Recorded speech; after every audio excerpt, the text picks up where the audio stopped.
Let's see if that worked. Yes, it did. Okay.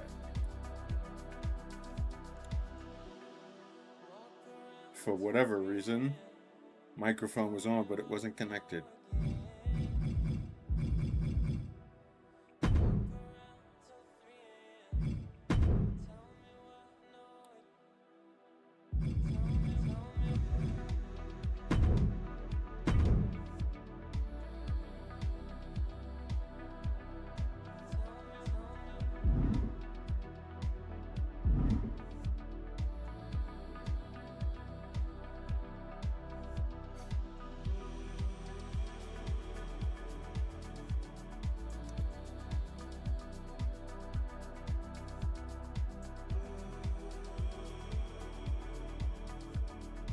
Cool. So, my dilemma right now is that I want to put logos on the turnbuckles here, but it won't let me because you can only have 45 images, apparently, in an arena, which sucks because I always thought that each time you put an individual element on, that just was the memory. Like, it recognizes that one image being used multiple times, but it doesn't go against the memory quota. That used to be how it was. It was how it was in 2K24, but I guess they changed that.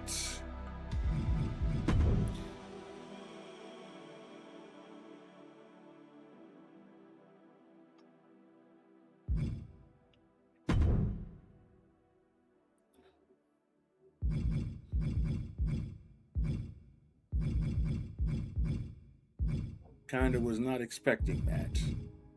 When you think about it, it kind of makes this whole 2000 image thing a little less impressive.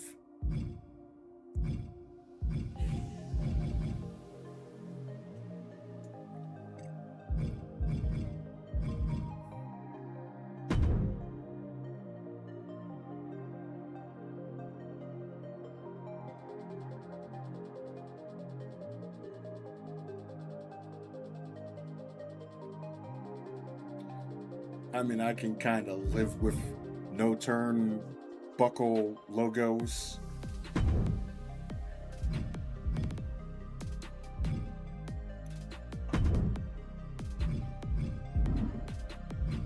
What it really means basically is that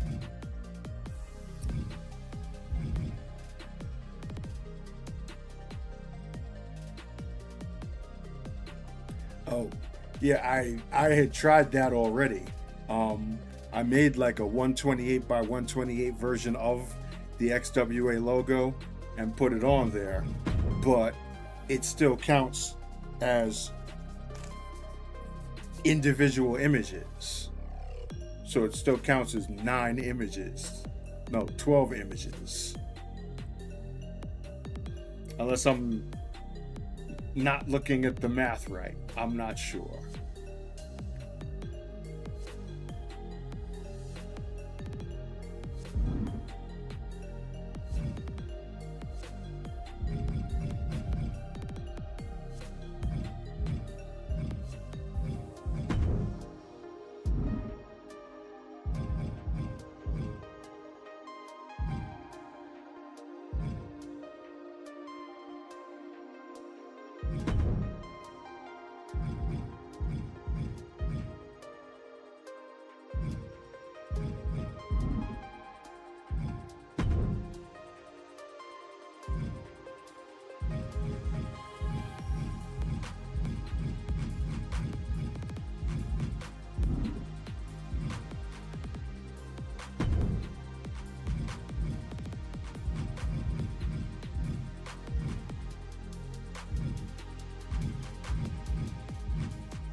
Now all of a sudden there's this one element that I'm looking for that I can't seem to find.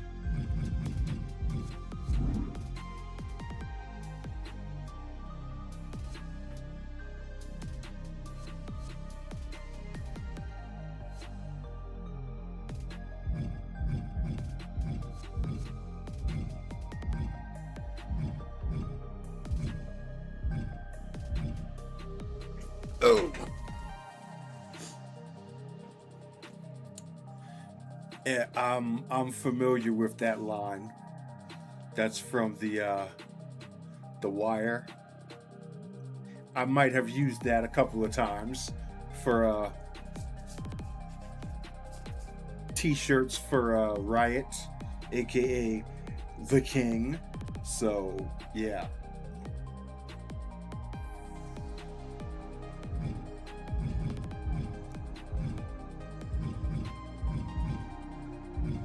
Yeah, I don't remember if it was a ramp or not. It's not a ramp, obviously, because these are all the ramps.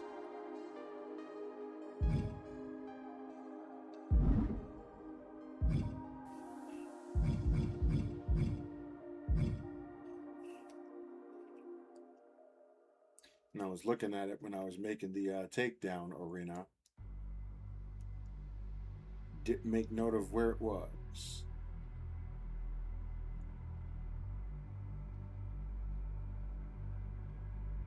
Maybe it's the walls?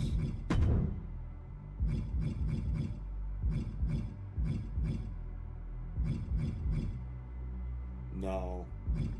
I mean, it's expressly on the floor.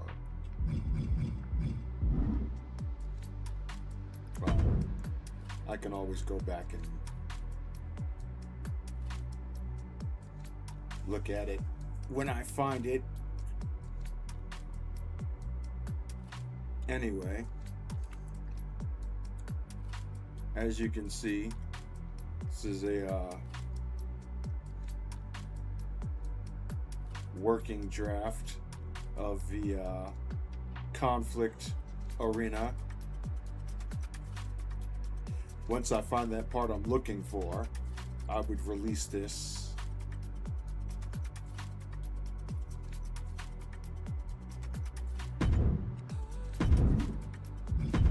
Let me go ahead and save that.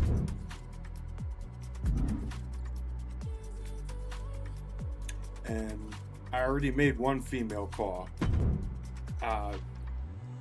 Guess you were probably not here for that, but I created the first attire for Talena, the warrior queen.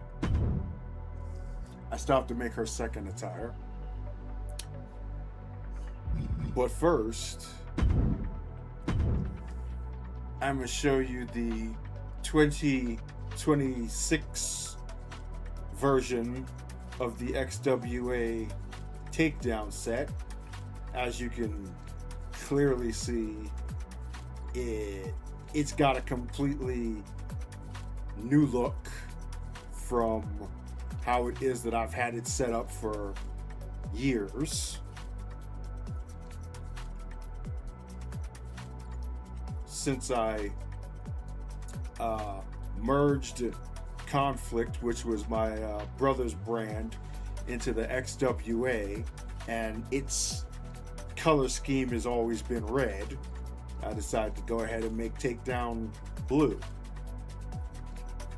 which isn't new because I kind of had a silver and blue type of look for Takedown during the EFED era of the XWA. But I didn't want to change too much, so it's actually the same font as the old Takedown logo. I just changed the style and stuff. So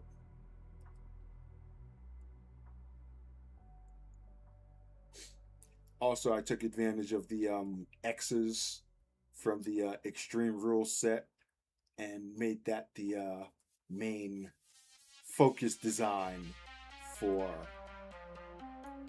Takedown. So Takedown's got the X. Conflict has the fist, and I just have to figure out what I'm gonna do for Girl Fight, because I'm definitely gonna be changing that set too. I just haven't figured out how I'm gonna make it look.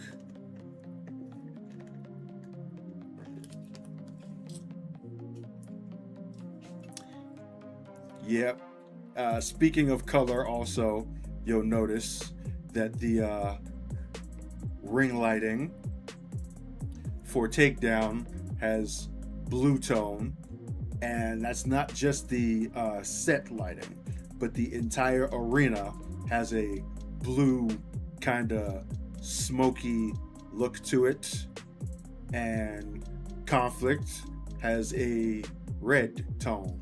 I just have to make that red a little darker because it looks a little too bright for me, but I'll go in and fix that. I just wanted to show you how Takedown is looking, because this one is done. This is complete. I will be releasing this in due time. I really want to wait until they, patch create an arena to where you can put logos on the sides like you should, but that's glitched at the present moment. So I'm kind of waiting for them to fix that, but honestly, I don't know when that's going to happen or if that's going to happen the way they're going. So I might just release it as is. And if they do ever actually fix that shit, then I'll just re-upload an updated version. Or even better, if they actually let us use custom video and graphics on the LEDs, which, we thought was going to be the case when they said that they were making that an option, that would be even cooler. But not at the moment. So, yeah.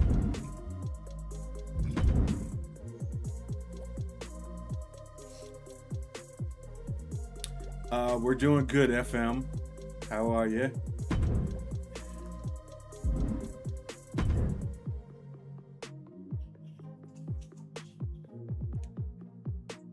I had been meaning to get back on stream earlier this week, but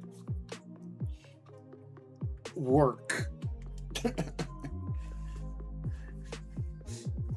I don't even need to go any further than that, just work. But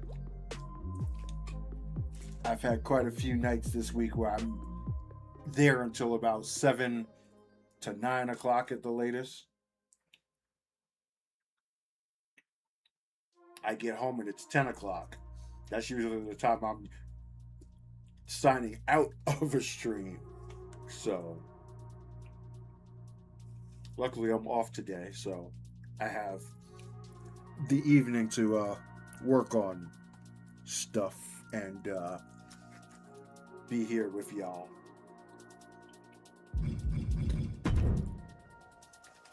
Let me go ahead and fix the lighting on the Conflict arena.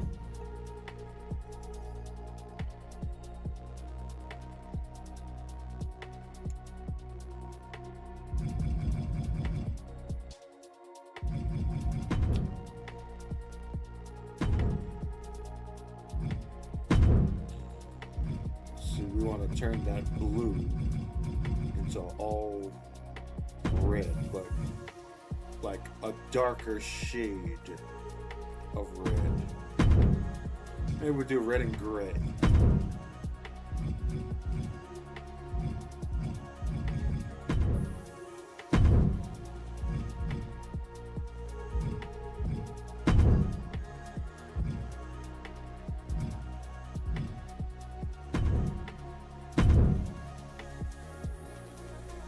So we're not making it all red because that would look kind of,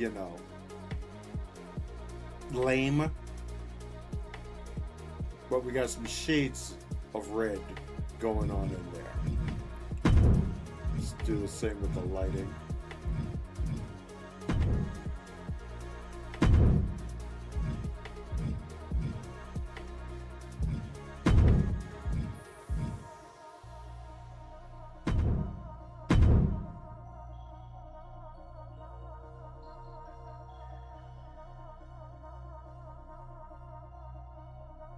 Some subtle color cues here.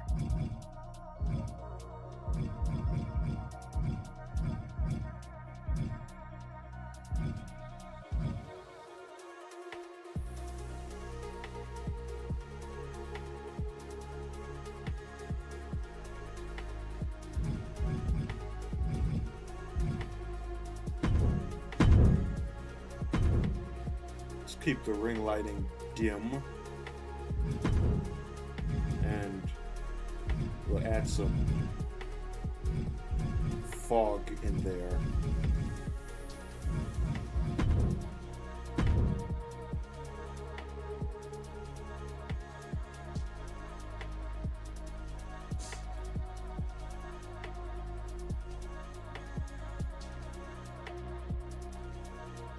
Yeah, I like it.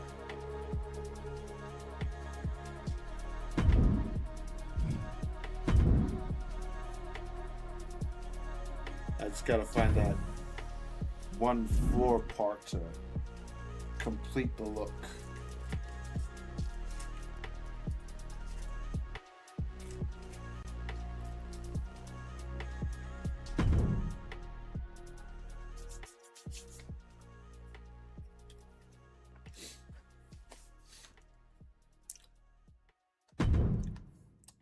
But since you're here, Crow, I'll go ahead and show you.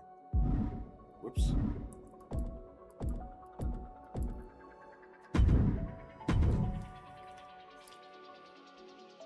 My one completed female so far.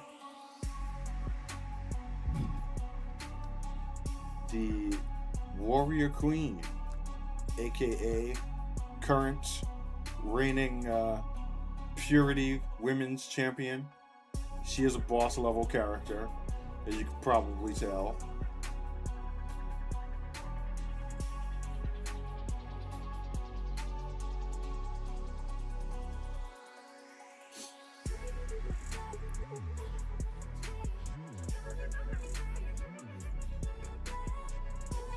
One of my OGs, that stream when I made her, I actually showed on screen the old core formula that I had wrote out for her on cause.ws way back in 2006. So yeah, 20-year-old creation here. Even though I haven't made her all 20 years that I've been doing this. There was a while where I hadn't made her. I recently started recreating her in the PS4 era of the games. But she's still an older character.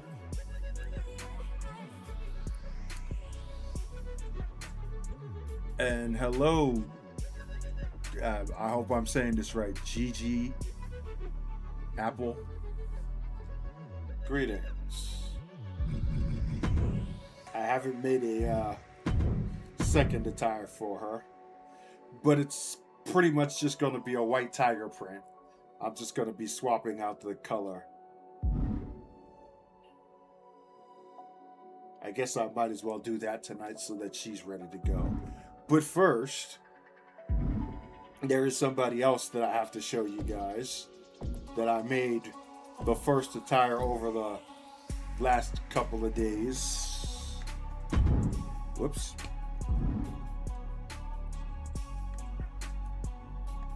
Let me just turn my music down a little bit because I'm kind of talking a little too loud over my music. It should be the other way around. All right. There's this guy. Some of y'all may be familiar with a gentleman who goes by the name of Jesse Risen, aka the Young Lion, aka team captain of Lion's Pride. Well, this is the standard attire for the 2026 version of him. And as you can see, I went a completely different design direction than I had been the past couple of years. He's got the black and gold here. The JR logo is not custom made. I found that on a Google search. I actually have had this like design since I first created him, but I just like the other design that I had made a lot better because it had his name displayed. Like, I like to have the names of the character on my attires, but this time I made an exception because it looked pretty dang good. It kind of sort of reminds me of like an old secondary logo that the New York Knicks had. Is like a circle like this, and it had the letters NYK in it. And that's what reminded me of that. And since he is from New York, it kind of fits.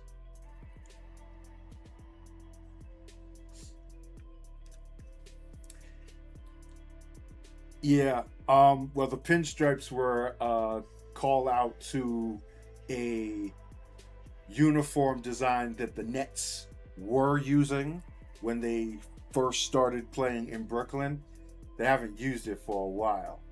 I still want to do like his secondary attire. I'm not sure if I'm just gonna recreate his always primary attire, which I probably will, because the primary colors of Lion's Pride are black and silver. So I can't deviate from that. But I still want to use that kind of Brooklyn Nets type of deal for his look. We'll see. I still got to work on his secondary and tweak out his move set. But let me show y'all the walkout gear, because obviously Lion's Pride has their track jacket look.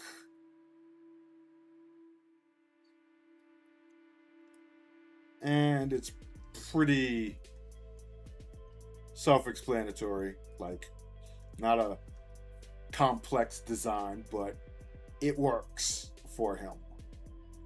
So that's his team jacket.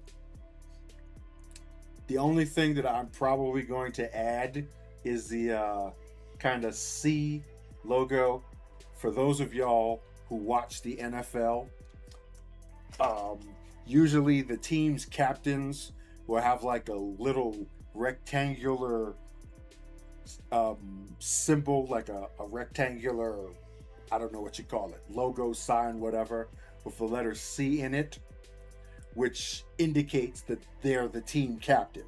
So you got one team captain on offense, which is usually the quarterback, and then you got maybe like one or two team captains on defense, which would usually be the best defensive players on the team. So I want to add something like that on Jesse's to indicate that he is the team captain of Lion's Pride, who is him, Aurora Cellini, Dan Ripley, who I added to him. He was one of my brother's cause, so I decided to add him to Lion's Pride to be kind of like the Charlie Haas to Jesse Risen's Shelton Benjamin. And then you have Magnus, but I think I might be adding a fourth member. Don't know if it's going to be a male or female though.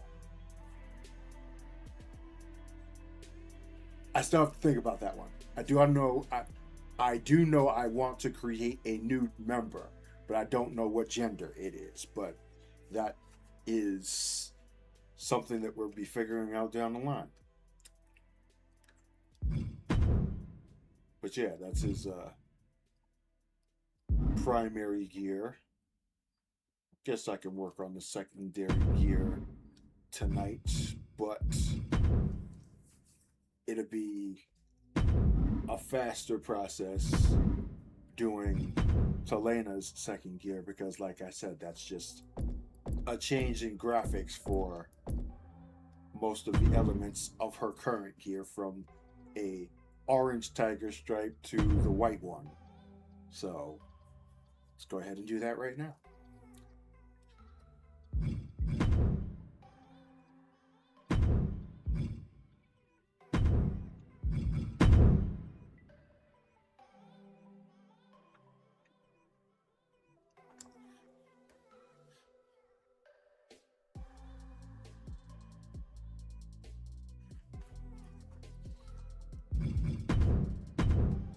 Yes.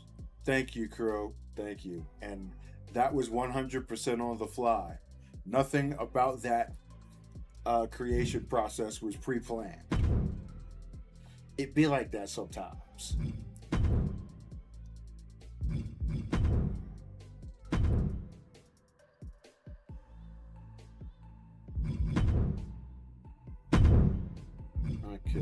So the top is actually just regular default top. I don't know whose attire this was, unfortunately, but you know, it was easy because it was already a tiger pattern. So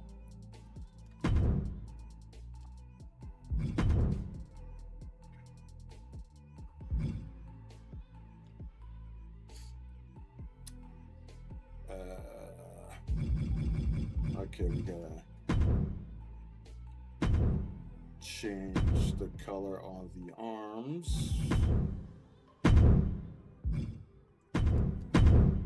Swapping all orange for whites.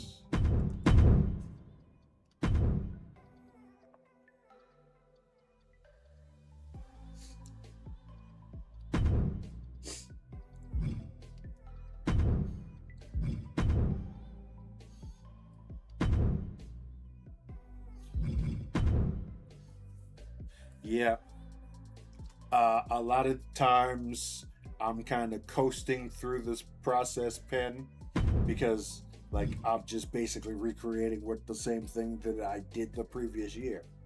So this is actually the first year that I'm doing new things. And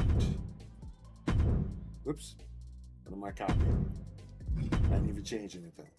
This is the first year I'm doing new things, and it seems to be working out pretty damn good, if I do say so myself.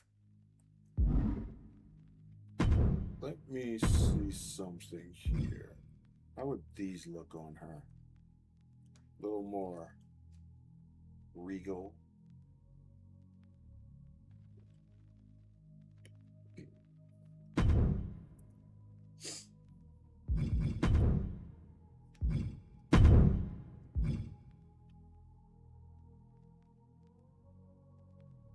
They are stripy-ish.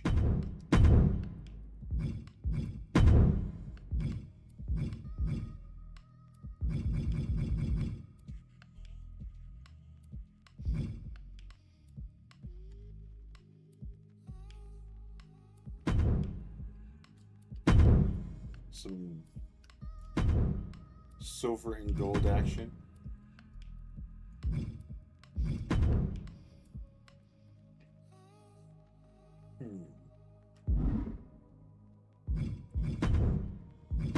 Copy. It does create some differentiation between the two attires. Yeah, I think I'll stick with that.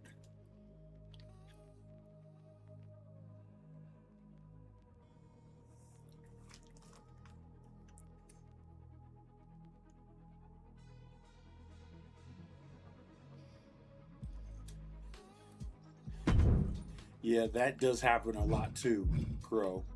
Uh, like that lion design that I have on Jesse Rising was actually something that I originally downloaded to use that on Magnus.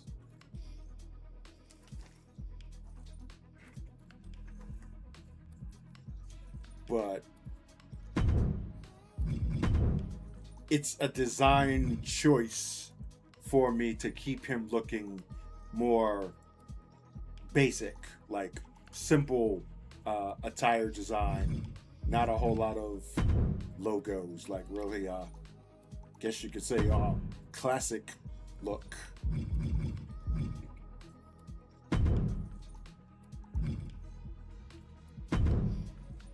So we used it on Jesse instead.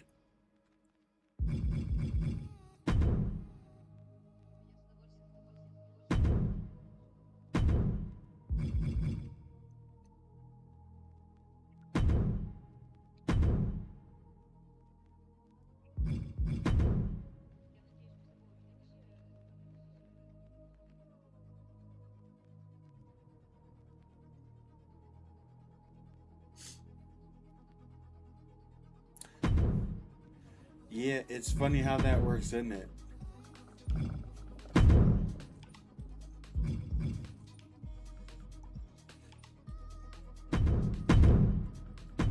You start with one idea, it goes completely sideways, and the next thing you know, the character is completely different. from what you had originally planned.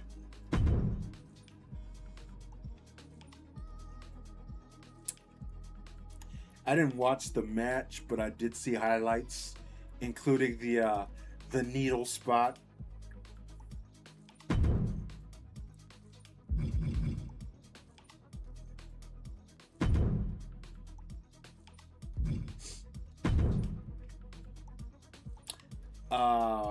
Personal opinion, great match. I will eventually go ahead and watch Revolution on replay, probably tomorrow. But yeah, people are just too damn sensitive nowadays.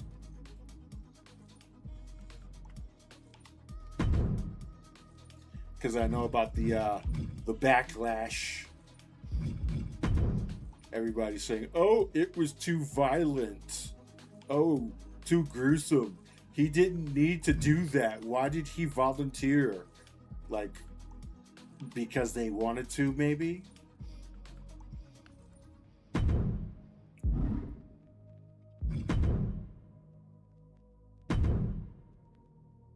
Just saying. Like, it was a call out to the old school, hardcore, freaking death matches. It was a Texas death match. That's how they rolled in Texas death matches. You know, MJF came out in an attire that it was basically Terry Funk's attire, and Terry Funk is the literal king of the death match, and that's the kind of stuff that they did back then. Even worse, like, look up Abdullah the Butcher. Then again, don't look up Abdullah the Butcher. Not if you're faint of heart or don't like seeing blood.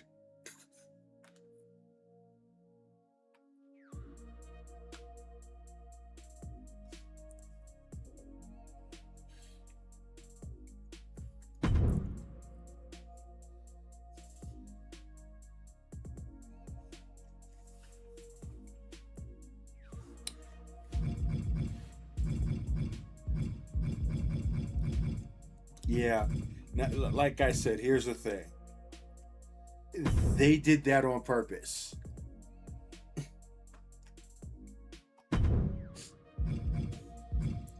Everything that they did, all those spots, were completely intentional because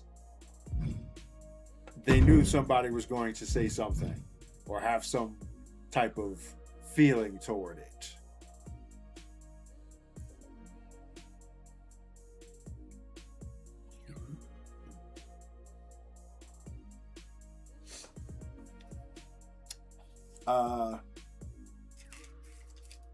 This is my opinion here, Penn, but no interracial, I said interracial, no intergender match can outdo Murder Grandpa, aka Minoru Suzuki, beating the living snot out of Asuka. Like, people were legit offended at that match. Like, arrest this man. But in actuality, she said do it. She volunteered. Everything that he was doing, kicking her in the head, pulling her out by the hair, all that stuff, she agreed to it.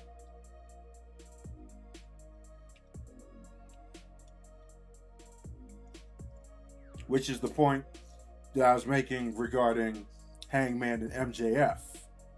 Oh yeah. Oh yeah. It was a mixed gender tag match. But yeah. There's a spot in the match where Minoru is basically beating the hell out of Asuka. Like, to the point where it looks like freaking domestic abuse.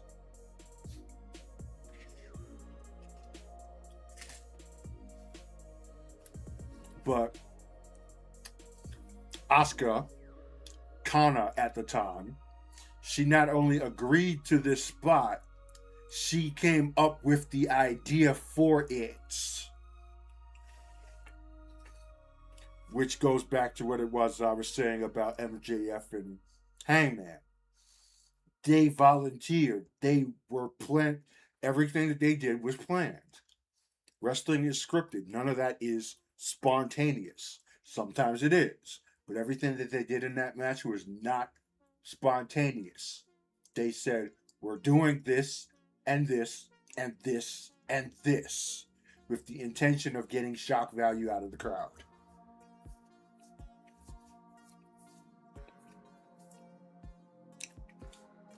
And it worked pretty damn good, if I say so myself.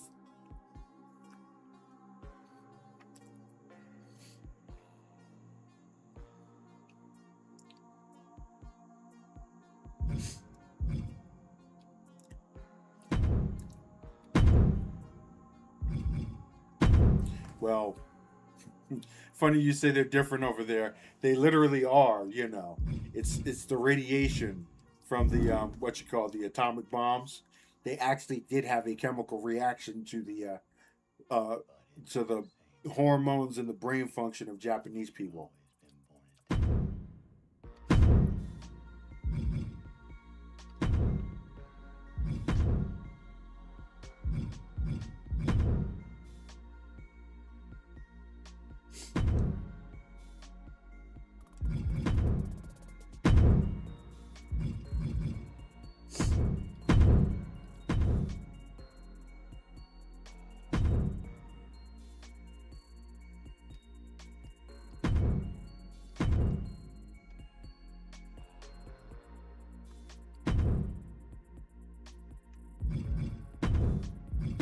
All right.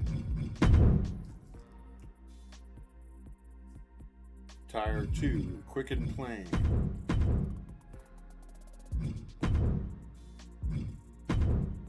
Let's give her a different entrance gear though. See if I can use something furry with all that hair. Probably not, but let's find out.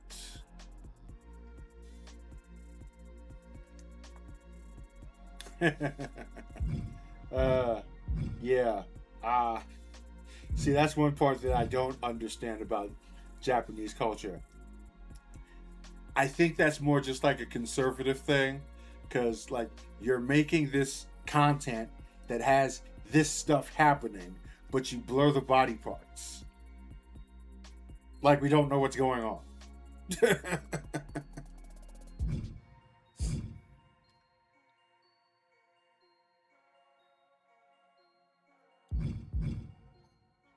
I guess it's like a cultural thing about the body itself. I guess. Okay, so the two parts I usually use, I cannot use. Probably because we're using a different hair than I have in the past. So we'll just go ahead and use the same one that we have on the main attire. Oh yeah, I've seen their game shows. Freaking insane.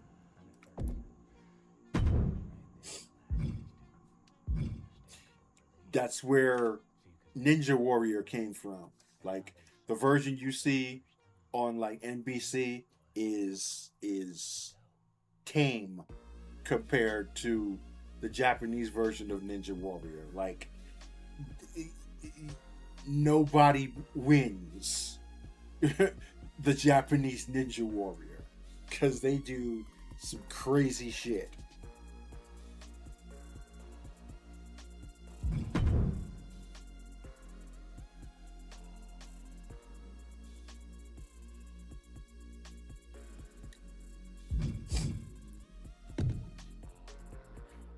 Yeah, I mean, it's one of those strange things there, Penn.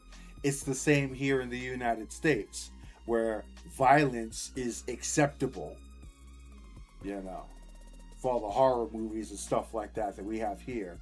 But, you know, the body itself, like sex, is taboo.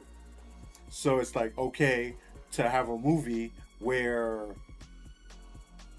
someone is getting dismembered or mutilated. That's fine.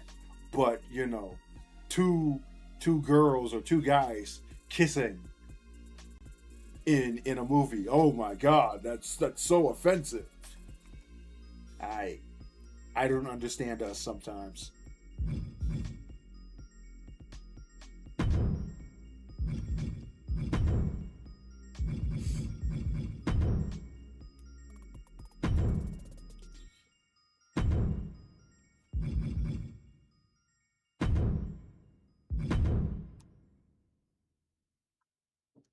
I'm gonna have to do the placement again. Really? You're doing that to me?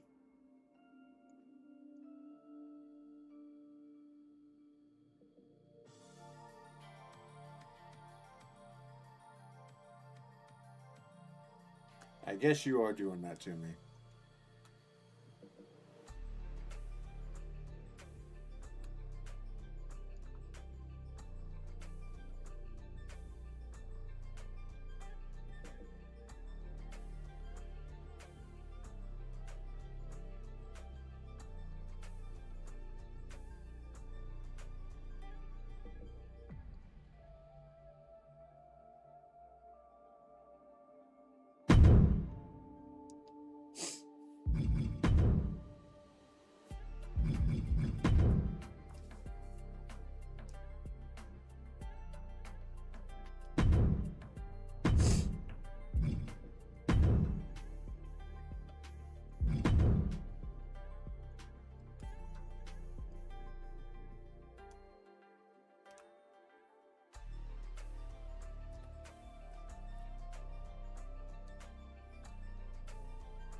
Okay, measured out pretty good actually.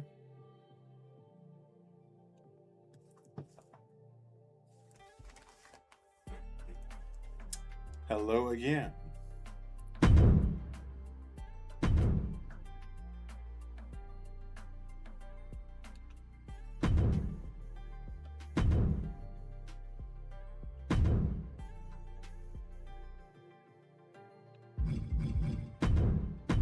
You know what? Let's make the rest of that cape white.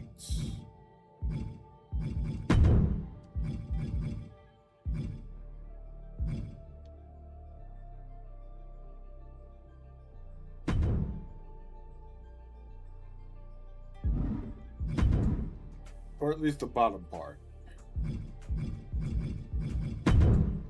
Let's see how that looks.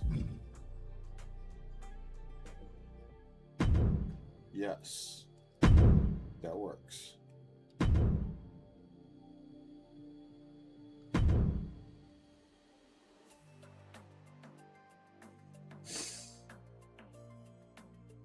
I like it.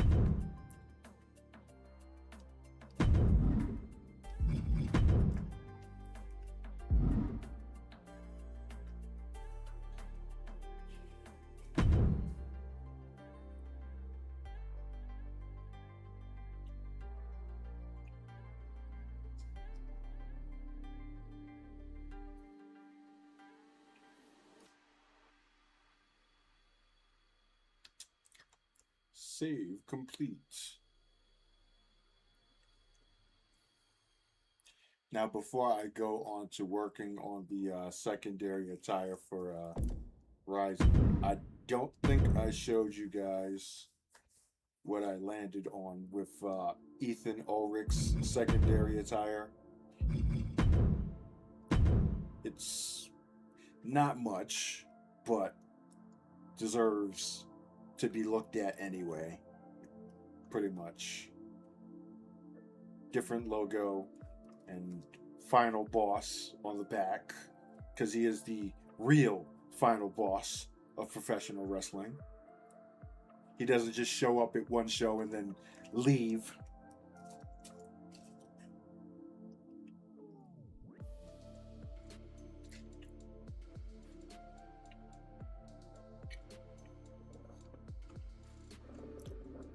That's not throwing shade, is it?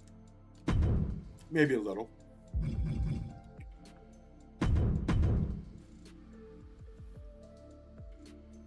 Then you got entrance gear.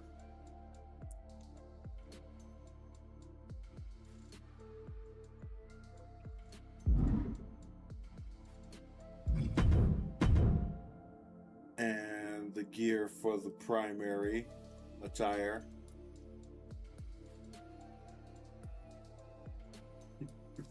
Subtle reference to both Jay White and the Undisputed Era with the back.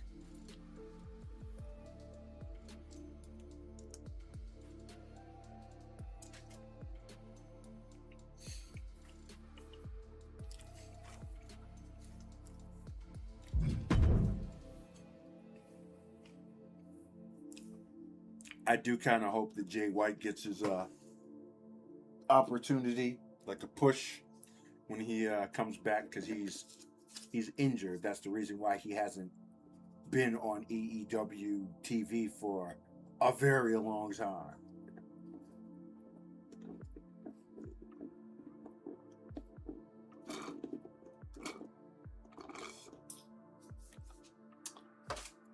Yeah.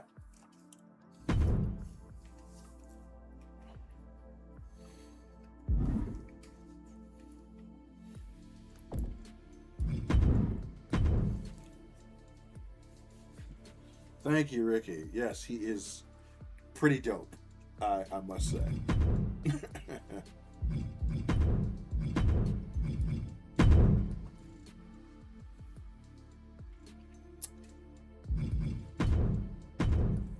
All right, let's make this second attire for Mr. Rising happen.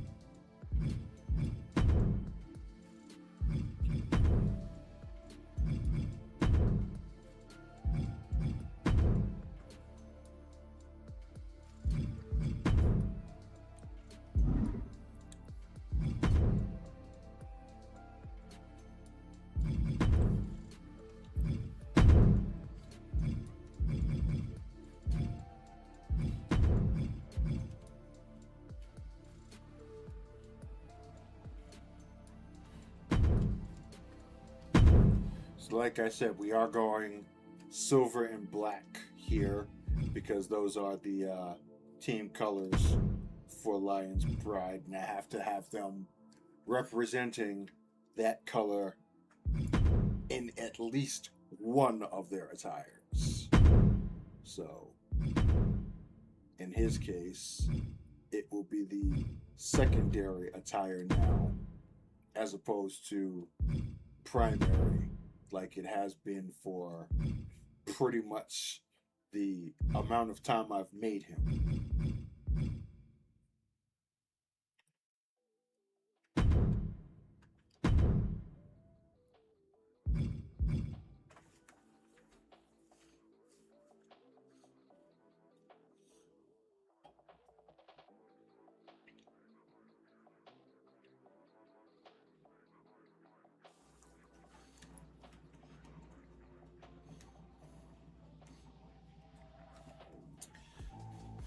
Now, Crow, I see where some people might have some issue with that, but it really comes down to preference. Like, you can't say that he's doing anything wrong because the actual product itself is doing well, like extremely well. Now, I don't want to call anybody out as being fanboys or such, but you'll obviously see that conversation pop up anytime anybody posts anything on AEW on social media. And I always refer to them to Sports Illustrated, okay?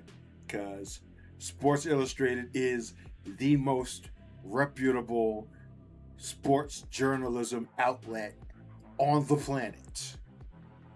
Like, they've been doing it longer than anybody else. and only recently they have started like rating professional wrestling, like promotions, stuff like that. And in 2025, they named AEW as the best promotion of the year. So they actually did beat WWE at their own game last year. Now, a lot of that also has to do with the fact that WWE last year was terrible, but that's not to say that AEW was doing bad, because they weren't.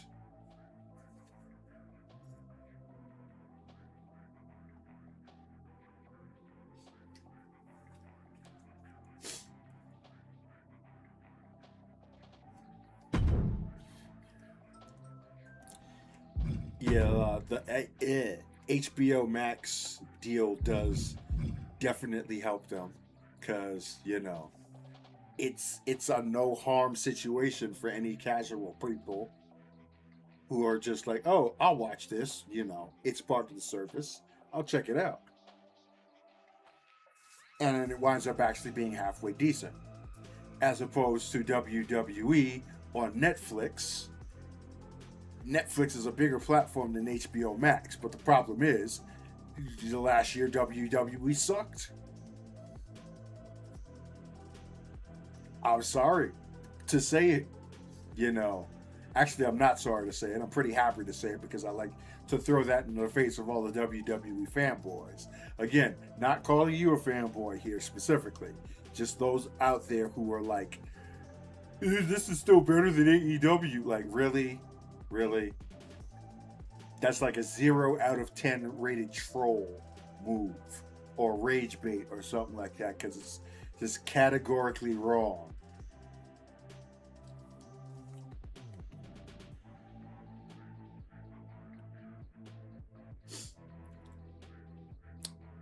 Those are the best type of people, the ones who just like wrestling for wrestling.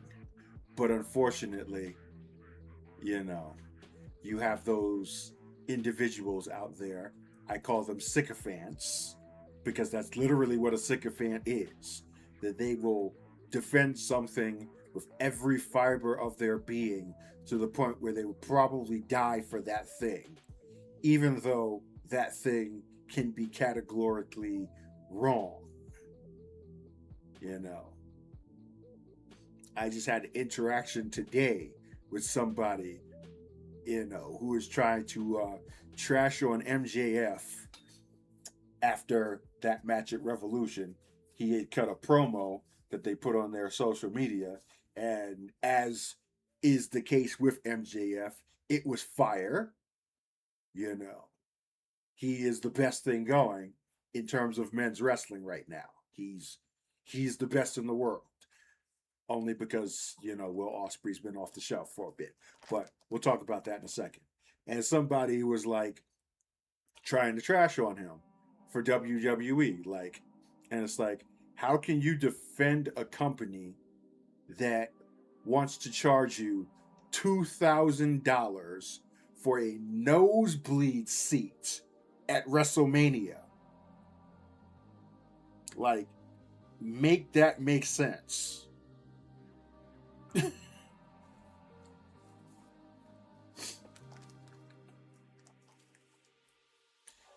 Like, WWE is just flat out anti consumer in 2026. And I'm not just talking about the freaking ringside pass. I'm talking about, like, ticket packages for WrestleMania is like $15,000 to $20,000 to sit in the front row at WrestleMania this year. And that's not, a pass to like go to their, pre-event stuff or anything like that. That'll be another 15,000. It's like you're paying 15,000 just for the seats at the barricade. Like, what are we doing here? And people are actually defending this company still as if, they're doing these fans any favors. I don't understand it. Like, tribalism and territorialism is a mental disease. It's a mental illness. Point blank.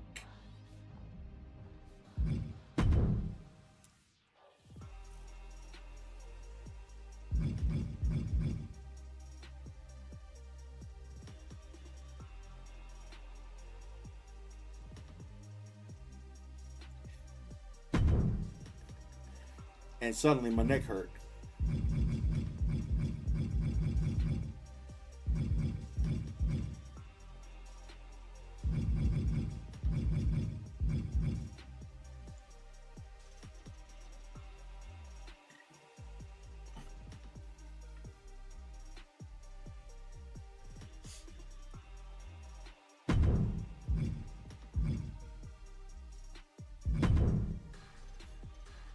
Yeah, that's another good point there, Pan. They run less live shows. They're running like I think they've cut their live shows or house shows. They used to run like maybe 200 or something a year, and now it's only like 100 or less than that. And there are certain cities that they don't go to anymore. They only go to big market cities. So if you're in like Davenport, Iowa, which happens to be Seth Rollins' hometown, they're not running a show there. Like, you will never have Seth Rollins wrestling in his home state because who is in Iowa? Who's going to Iowa?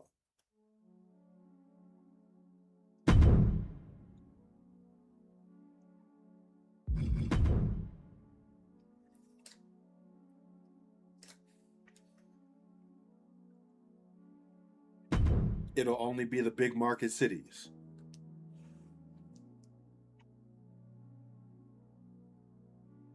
Yeah, like, and they should, by all accounts, have at least one in Charlotte. Like, that's a rich, a city that's rich in wrestling history.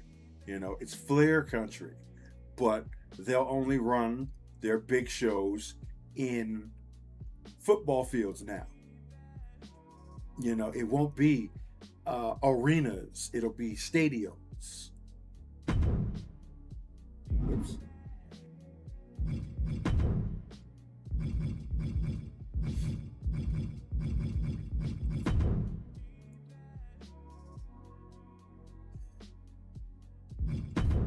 But you'll have the sycophants who are just fine defending that because good old WWE.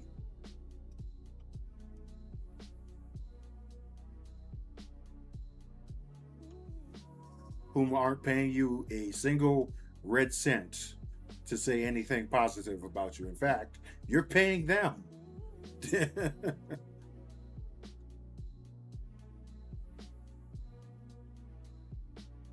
Pretty much, it's all Arab money. I don't know if y'all remember that track. I think it was the Diplomats who made it. Jim Jones, Joel Santana. Arab money. Yeah, that's WWE basically.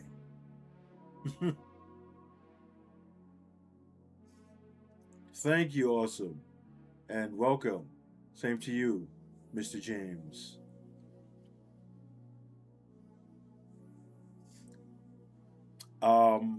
It is currently. Oh no, my phone is in low power mode. It is currently 80 degrees in Las Vegas. We have had a spike of extreme heats over the course of the last 3 weeks. So if you can imagine, the end of February into March, it's been 90 plus. It is currently 10:07 p.m. in Las Vegas, and it's 80 degrees. Next month, it's going to be baking out there in that stadium. and they want to charge you $2,000 to $10,000 to sit there for 4 hours for 2 whole nights. Like, I, it's stupidity. That is all. Like, anybody who is volunteering for that, like, you deserve to lose all of the money that you're about to waste.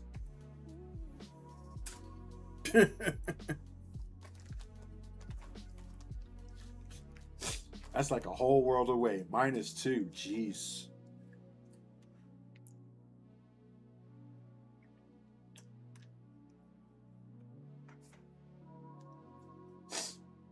Yeah, well, Mother Nature made up her mind on this side. She's like, okay, hot. We're just gonna make it hot over here. You guys don't need sun. You don't need snow. Maybe we'll maybe throw a little rain your way if we're feeling generous. But no, hot and dry. There you go. Have fun.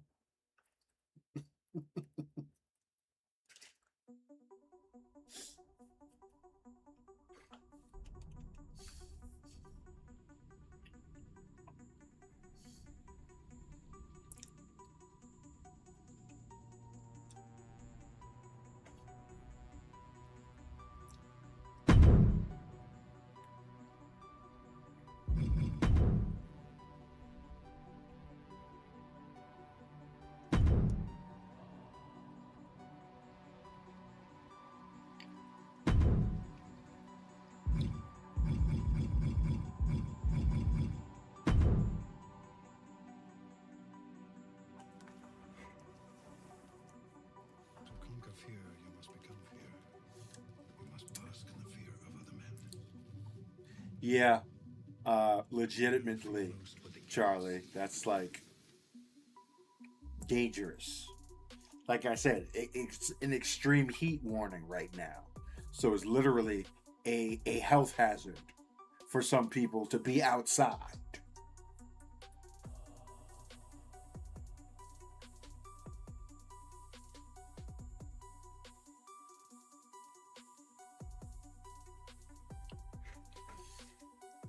Yeah, you're careful there, Penn. You might get people catching pneumonia with that kind of weather. Like, the body is not designed for that type of stuff.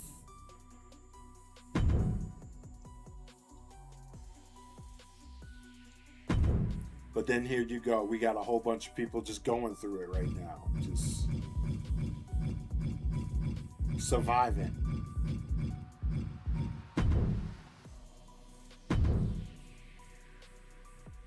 Oops.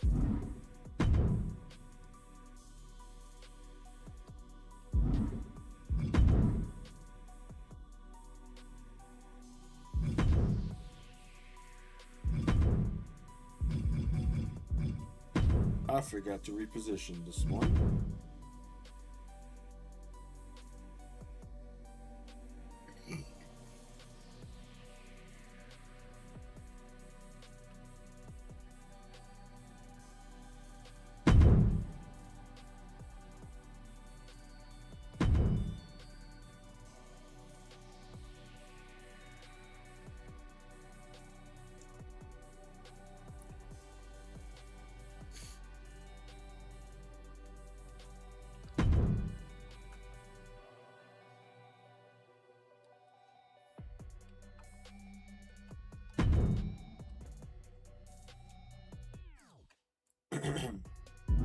Whoops, don't want to do that.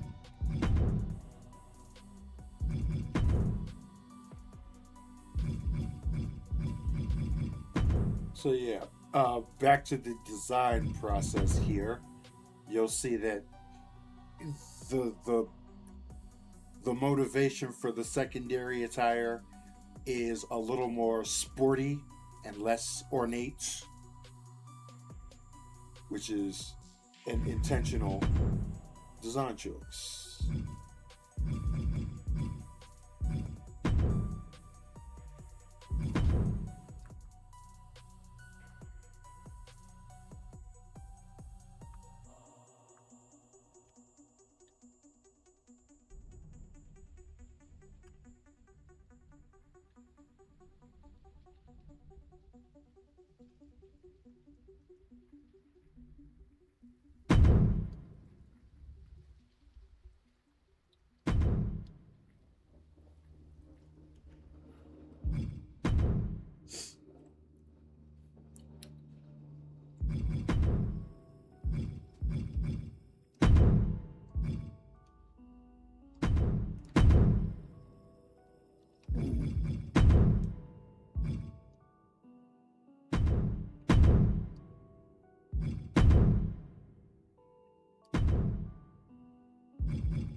I'm gonna have to double up.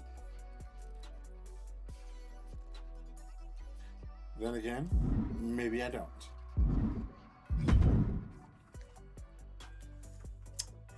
Yes, second attire.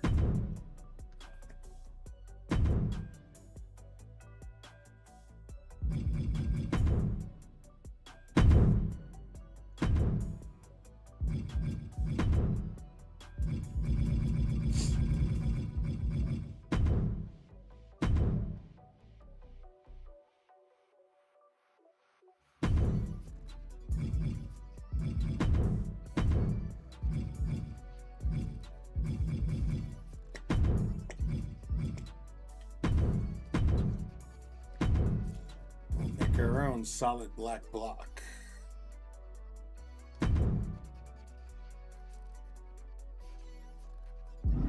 Just keep it 512.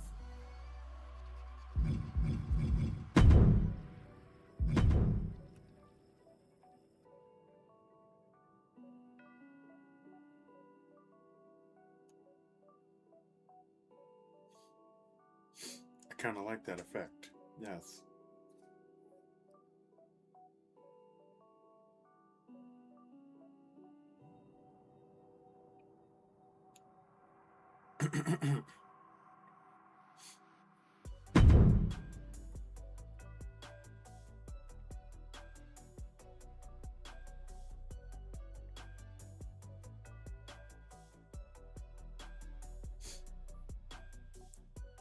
That actually looks really damn good. But yeah, the intergender stuff is still a thing for 2K26.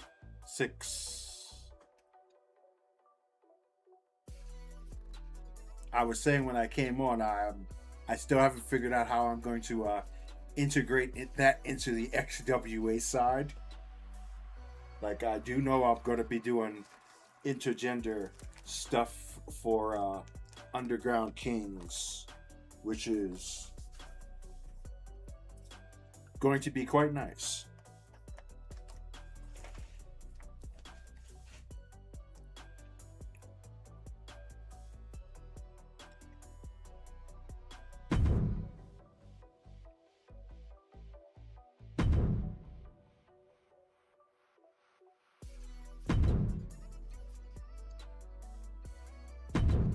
Oops, no.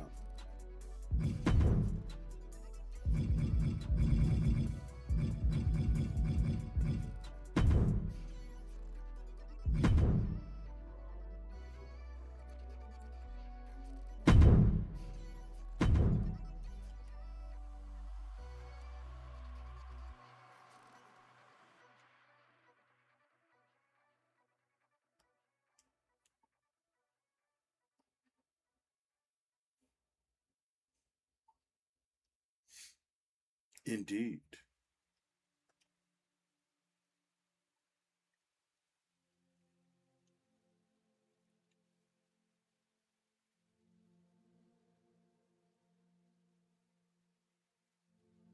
Do I want that to be bigger or smaller?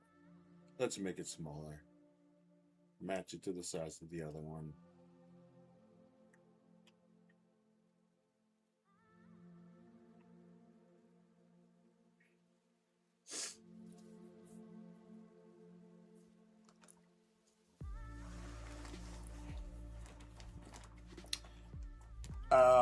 We'll be doing both. Awesome. It's basically after I've created all of my cause, then I'm just going to be focused 100% on content because I won't be getting another WWE game anytime soon.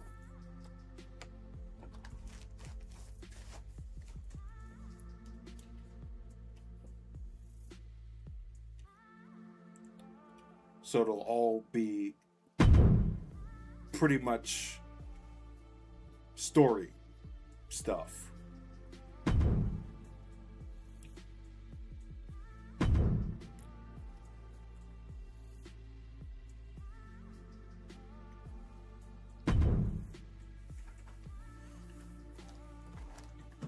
That reminds me, I have to upload my brand logos Oh yeah, it's gonna be it for a lot of people.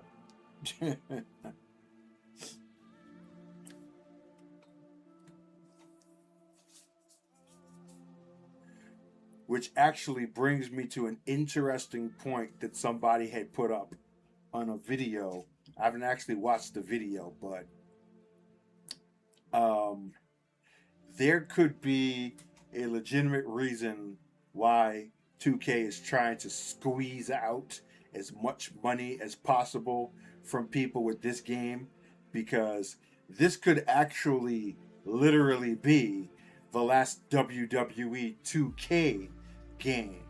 Because if I'm not mistaken, their contract with WWE is up either next year or maybe the year after or something, but their contract is coming up, and there's a good chance the WWE might sell their license for games to somebody like EA or something like that. So they could just be trying to squeeze all the money they can out of players here because they know that they're not going to have the franchise anymore.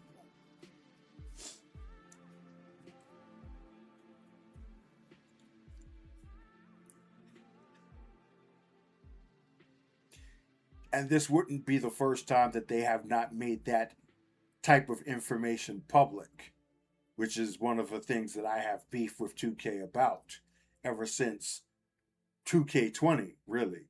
Because even to this day, they never actually made any announcement.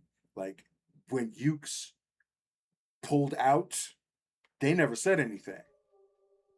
And that was the reason why 2K20 was such dumpster fire, because that was them trying to code the 2K, the Ukes engine, having no idea how to do it. And they never said to anybody that, Ukes left. And that's the reason why the game is bad. Because instead of,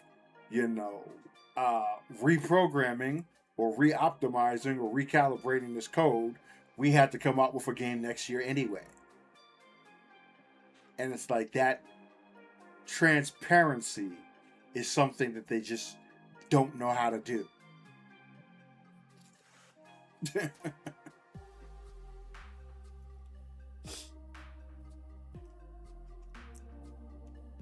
Like, there is terrible and there is 2K20. Like, it's a couple of levels under terrible.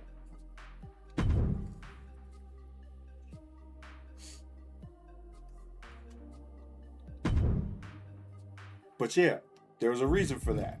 Very specific reason. And they never told anybody. So for all we know, WWE behind the scenes could have already said, we're not renewing our contract with you. And they're not going to say anything. They're just going to try to milk as much money out of this franchise as possible while they still have it. That would not surprise me.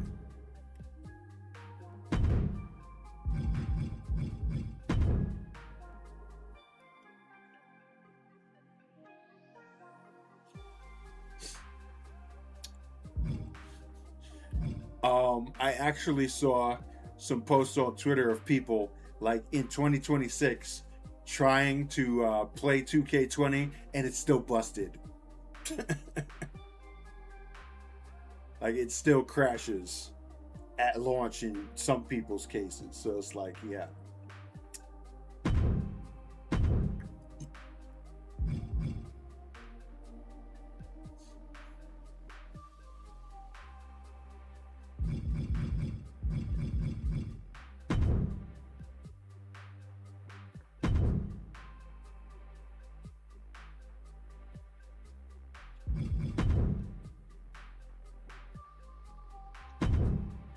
Let's go with the patch.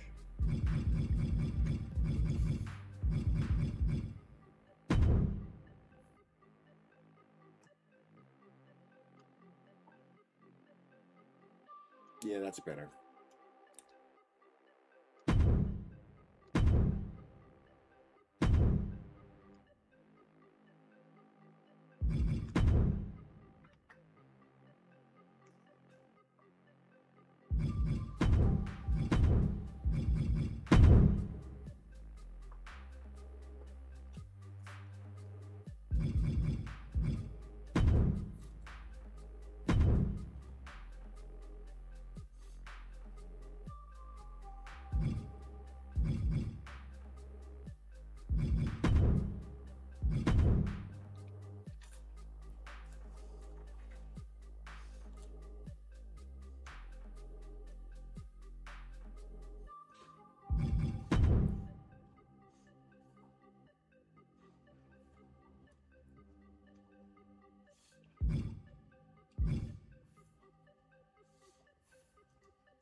I did, yes. He is now a member of Undisputed Enterprises, which is Ulrich's faction.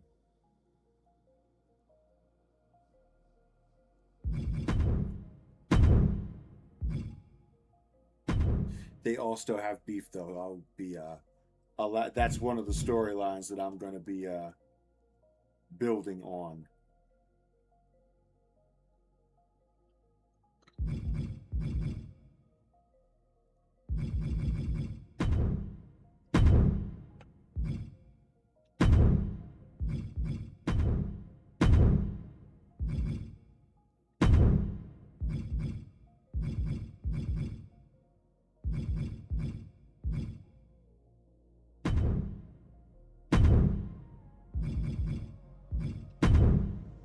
So obviously that also means I'll be making him again.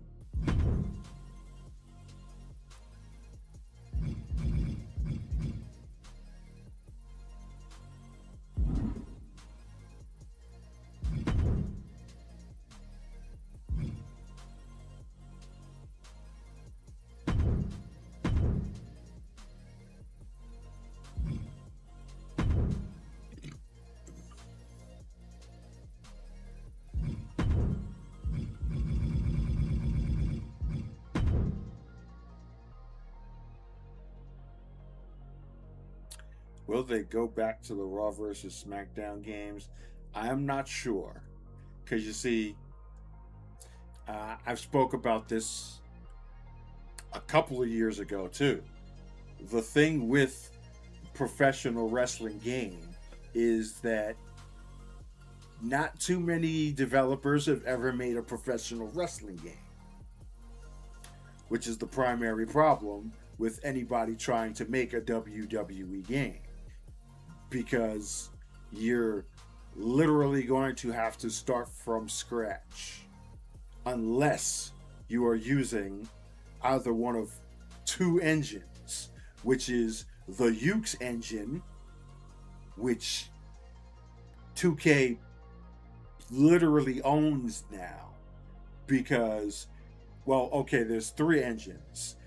There's the Ukes engine, which 2K owns because Ukes basically said, here, take it. We're making our own thing, so you can keep this old one. We're creating our new one, and you can do whatever you want with it. Then there's the second engine, which is the new Ukes engine, which they use to develop Fight Forever for AEW. And then the third engine is the Aki engine, which is being used by, I forget the name of the guy and his development company, but the ones who are doing Ultra Pro Wrestling. And then technically whatever it is that Virtual Basement is using for the wrestling code, which is their own thing from scratch. You're basically building it out from the ground up because there is no technology for this that is pre-created for somebody else to come in and make a wrestling game. Like, say, for example, if EA bought the rights to WWE's license, they can't use the Aki engine like they did for the Def Jam games, because Aki sold that to the guys who are developing Ultra Pro Wrestling. They would literally license the engine out to EA pretty much and make a buttload of money. That way they could put that back into Ultra Pro Wrestling, which is ultimately your competition is paying for you to make your game. It's crazy and it's complicated, but this is the reason why the big publishers have never really gone after the WWE franchise, because they have to make the game from scratch. And sorry to say, most modern AAA developers nowadays suck at what they're doing. So, yeah, it's it's unbridled territory. Yes, you can stand to make a lot of money, but you're gonna have to spend a lot of money to get there, because you're pretty much gonna have to hire everybody who has ever developed a wrestling game. So these dudes like Brian Williams, Brian Mazik, what's his name, that said all that dumb shit on Twitter. All these people, they're just basically going to be moving offices from wherever they are for 2K to wherever they're going for EA, or I don't know who else is out there. Ubisoft ain't doing it, but you get the idea.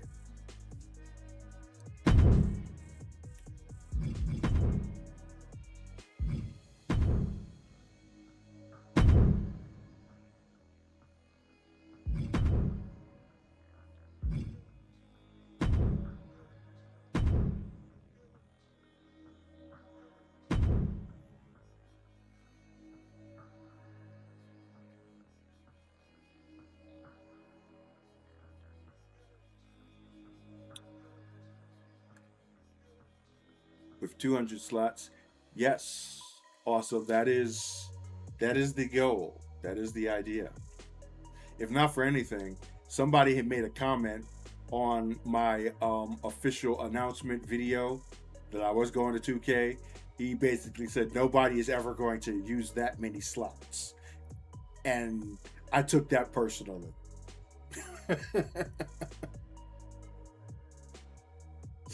Like, oh, really?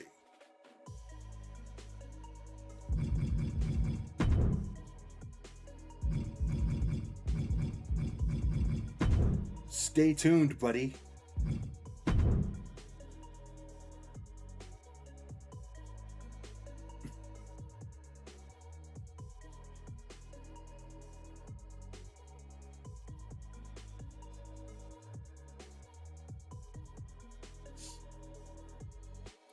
Well, like in the last couple of days, he kind of walked back a bit of it, like basically saying, players, what was it?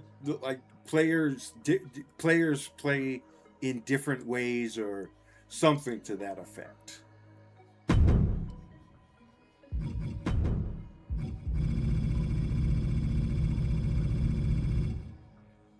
But here's the thing. This is not an uncommon type of thing that certain developers do. It's like, I don't understand. Like, do developers hate gamers? Like, why do you go into this business if your whole point is to antagonize the people that you are trying to get to spend money on your stuff?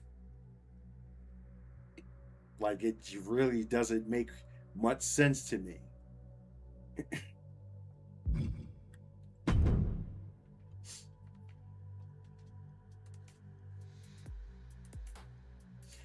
I guess it's the thing where, you gone to school for game design, but you might not have gone to school and took a business course or like a psychology course or something like that. So you know all about programming and coding and all this technical stuff. But when it comes to the customer side of things, like interaction and selling and psychology and stuff like that, you have absolutely no freaking clue.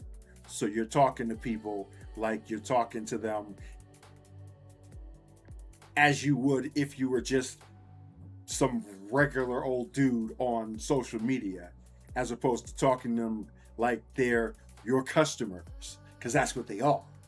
Your customers. So you have to speak to them in a certain language that doesn't make them not want to buy your shit. That's why you see so many live service games that have community teams or community managers or whatever. Those are the ones who are handling the interaction with the public. And developers, just shut the fuck up. Don't say shit. Just make the game. Just do the game and let us do the talking. 2K obviously does not have that. Yeah. They used to. No, wait. 2K didn't have it. Yuke's used to, because I remember when Ukes had it and it was like WWE 13 or 14 before 2K, they did have a couple of community managers there, and those were the ones who were the in between the developers and the players, and that was their job. 2K doesn't have that, so you have the developers talking, and they probably shouldn't be talking.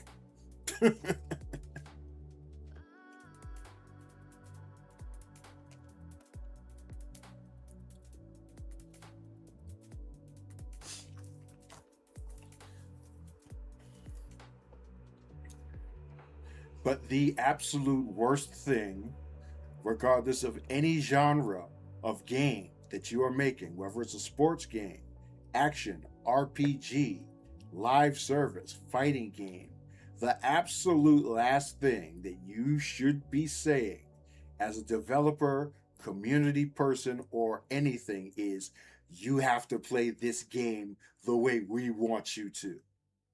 That's that's a death sentence right there. Because nobody plays a game the way that it's planned to be played. Nobody. Like, you wouldn't have loadouts in a shooting game, or you wouldn't have different styles of how to play as a certain character in a fighting game if it was just you play it this way or not. Like, that's just the absolute worst thing that you could possibly say, and that's exactly what he did.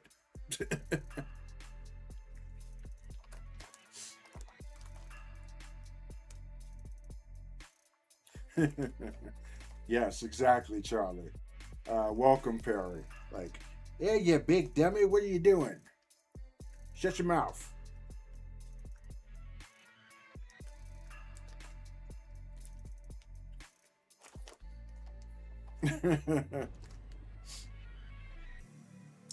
Yeah, there were enough people who were like, you probably want to delete this. But nope, he didn't. And even if he did, somebody would have screenshotted. Because the internet is forever. Whatever you do or say is not going anywhere.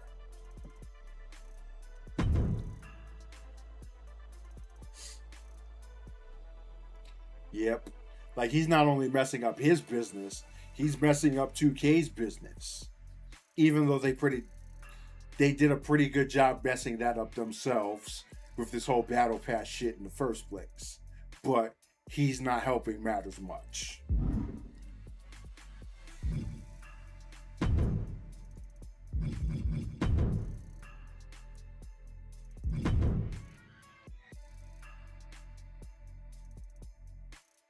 I do not understand some people.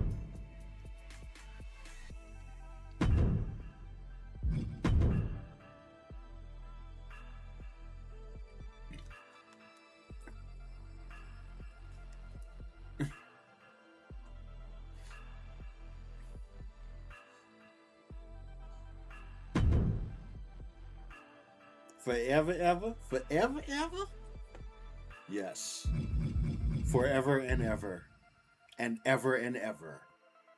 And ever.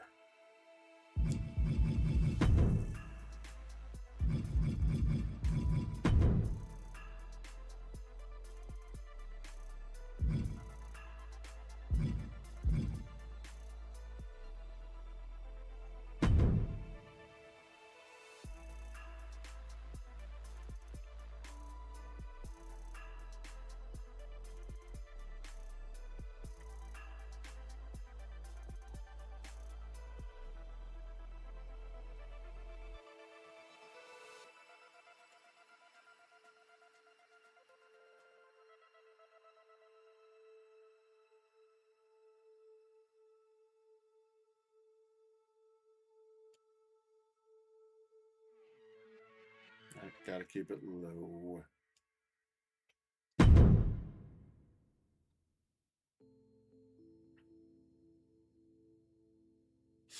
I do like the gray, actually.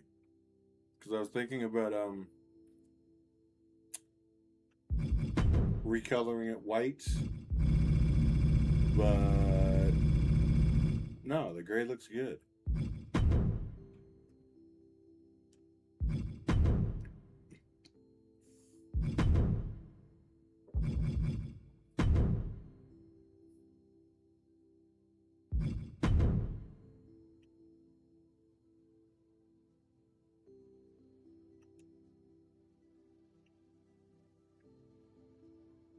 Yeah, they're gonna have to make some serious wholesale changes to the game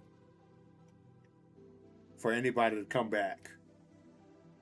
Because if there is a 2K27, and if they announce that there is going to be a battle pass in 2K27, they might as well just shut it down. Like, don't even release the game, because you are not going to be selling any copies at all.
Especially the wrestling code, like radio silent for almost a year.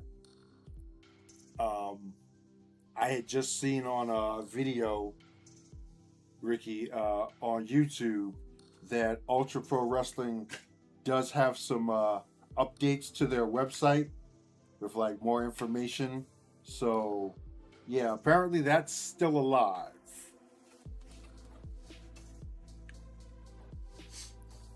Nothing in terms of actual footage yet or new footage, but it is still being worked on apparently.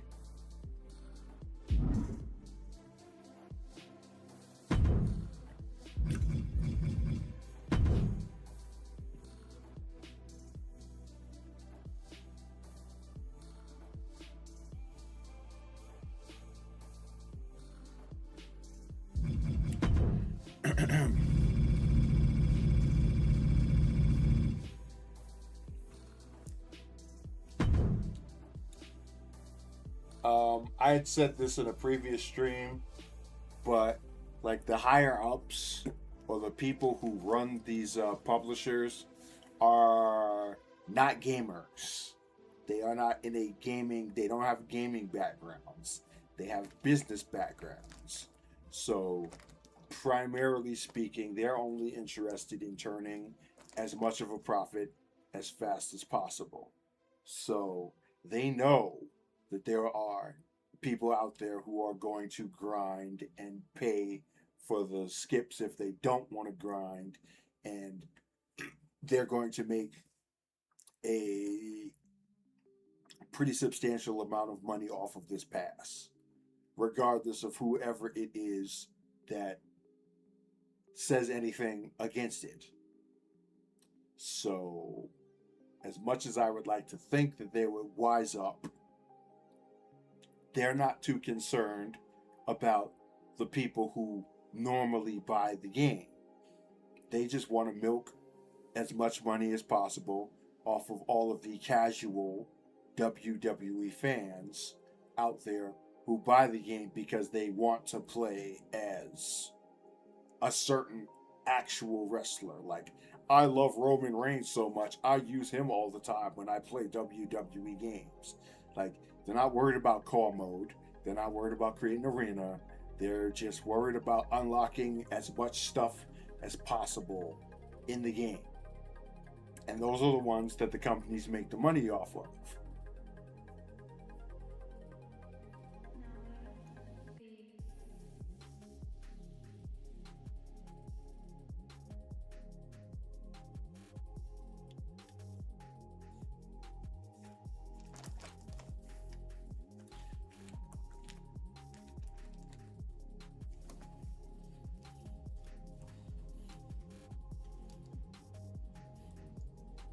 His name is Jesse Risen.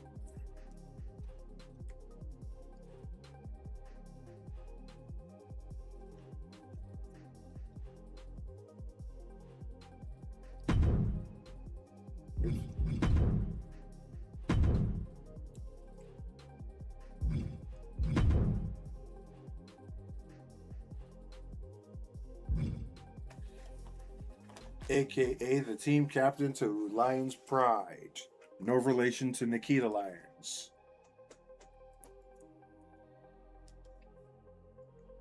Who, by the way, is one of my favorite female wrestlers, and it has very little to do with her actual wrestling ability. Even though she can wrestle.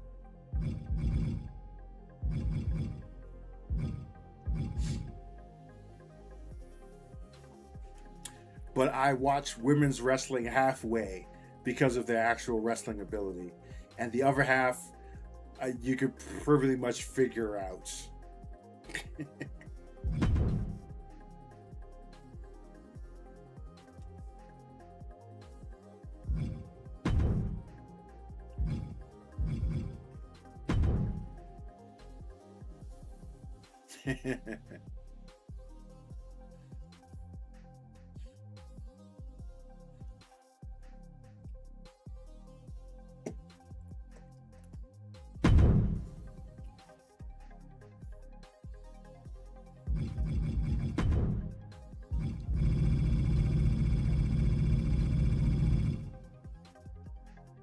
Just making sure, as long as you know.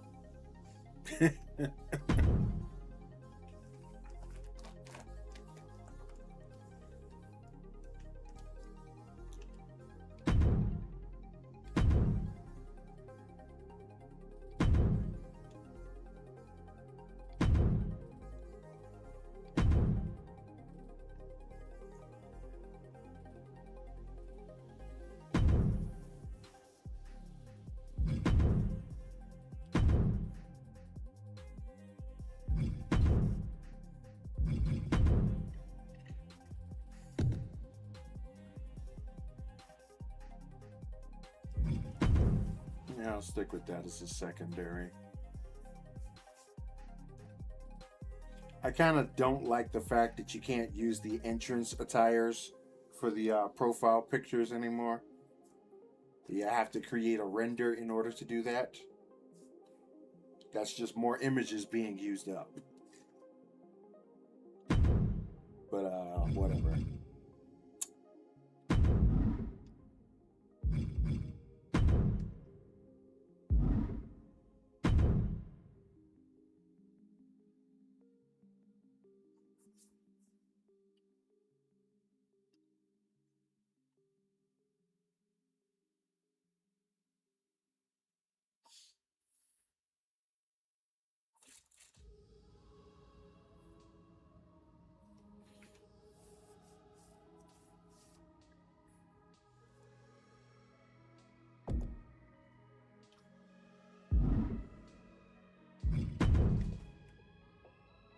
I already worked out his ring entrance.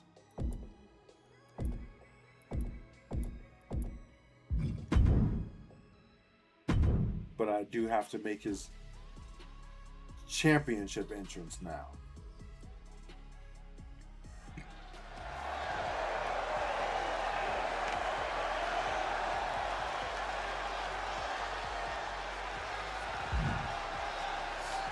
I'll let y'all have a look at the the regular entrance.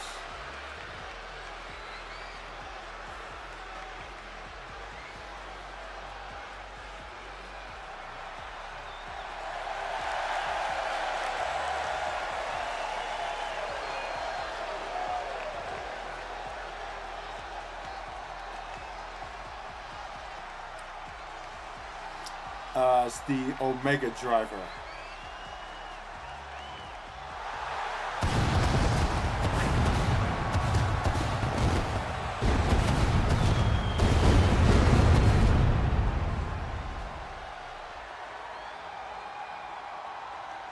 Or as he calls it, the Rise and Fall. Get it? Rise and Fall.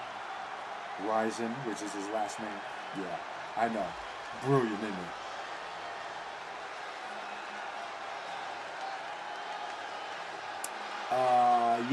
Yeah, I'll be on tomorrow.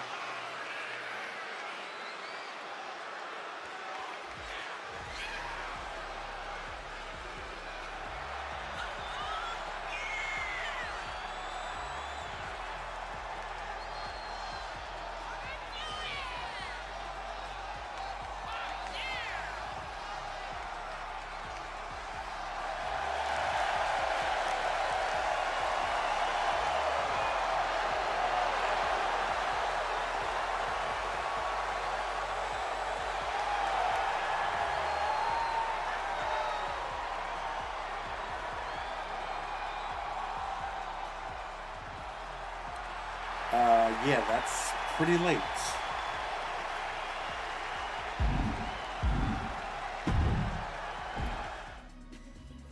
Good night to you, sir.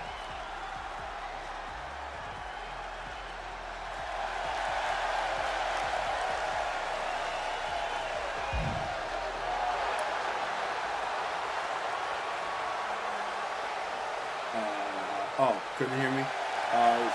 Finisher name is the Rise and Fall. Let me type it out.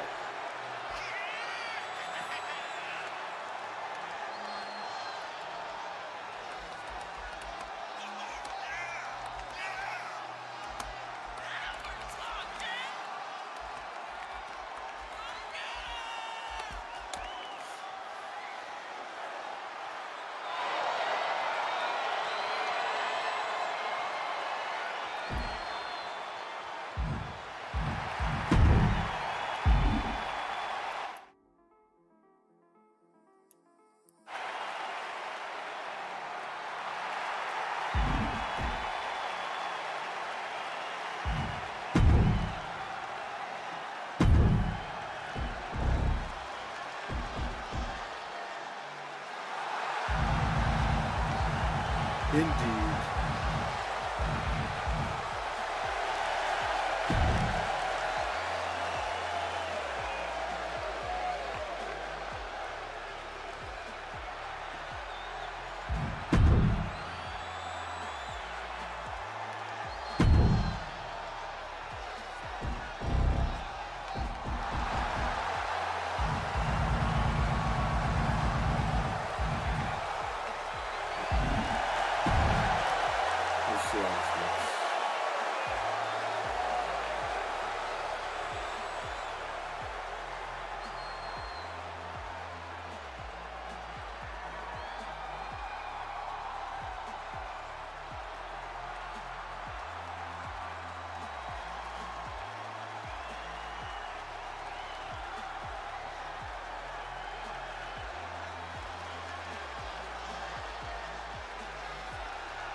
It could happen, FM, eventually.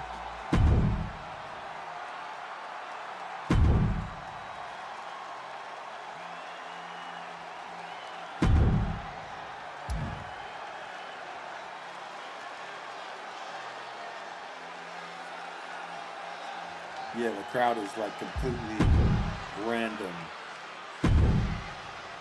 with what they say. Yeah.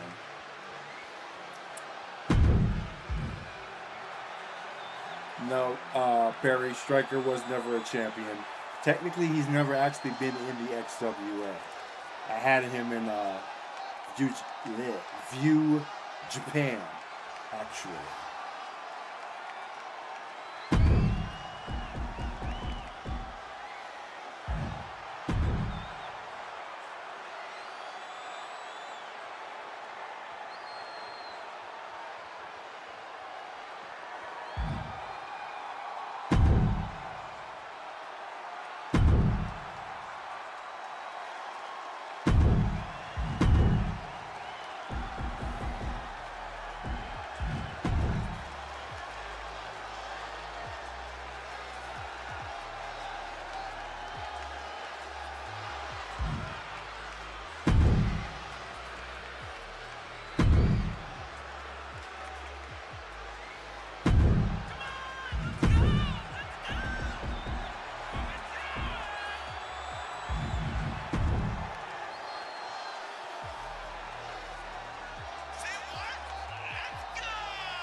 Use of any of the bench, so we don't worry about that.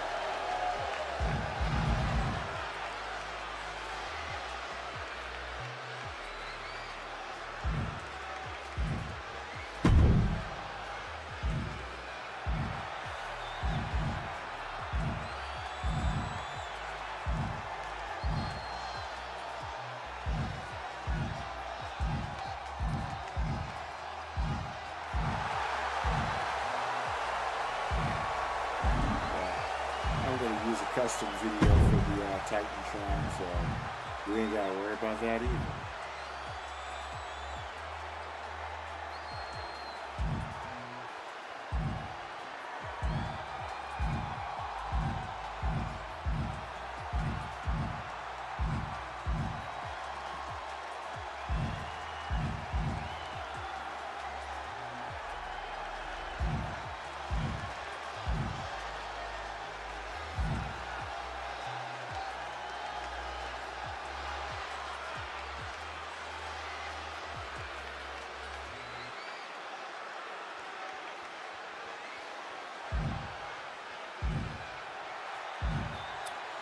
Yep.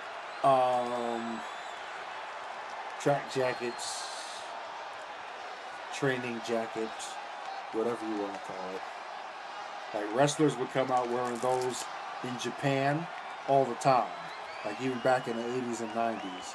It's only recently that you see more American wrestlers doing it. Because, you know, American wrestlers want to be like Japan wrestlers.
general purpose for Titantrons because there are none that don't have the name of the person on them anymore.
Now just use Imperium, whatever.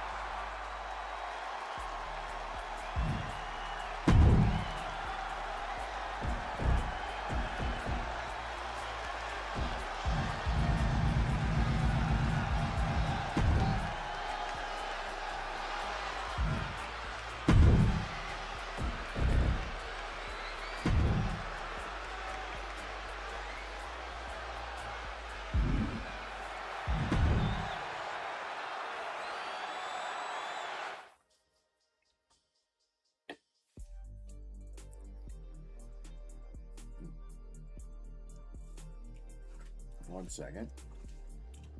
Good. Yeah. I do have an Instagram, but it's a personal Instagram. I don't post any channel content on it.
There might be a means that I'll eventually be able to look at other people's stuff like that at some point.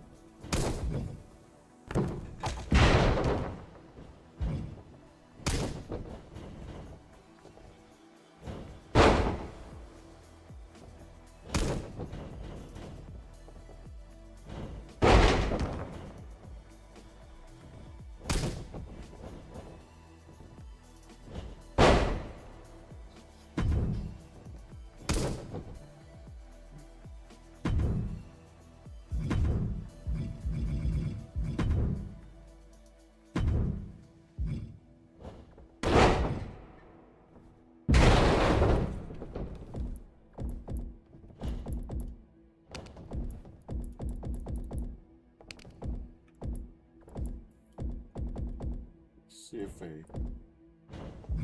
changed the name to this move.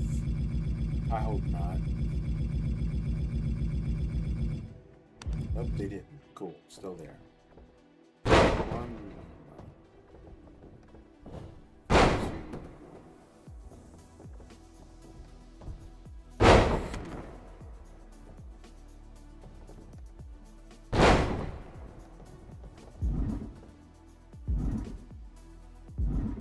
actually, I'd rather that be a signature move. Can replace that one.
Gotta give him a headbutt because that's Lion's Pride signature move.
See if I can find this old moveset.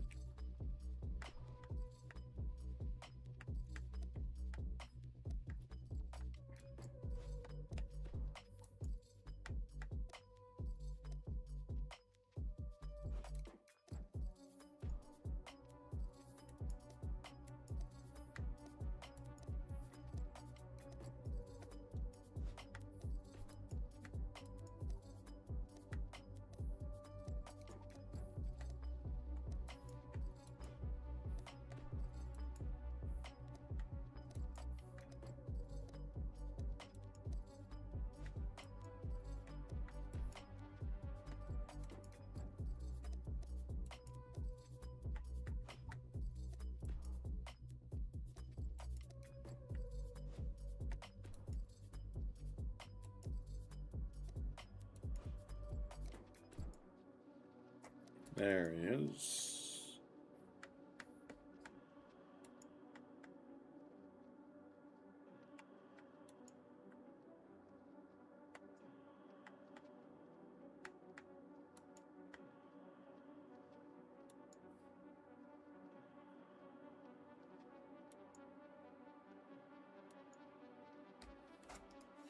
Okay.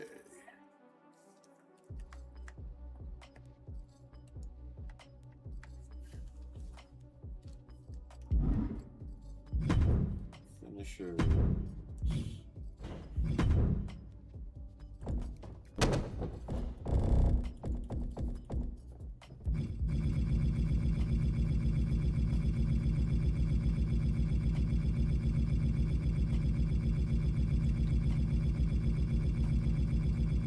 they have the normal sling blade, or do they just have the shout out still?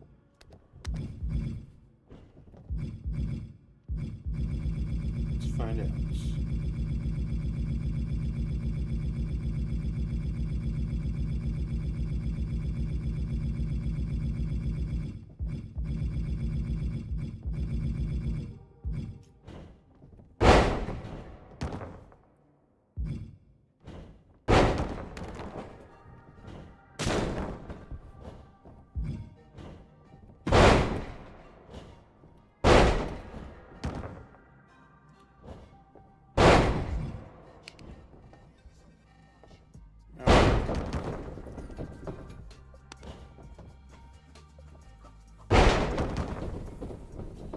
Found it.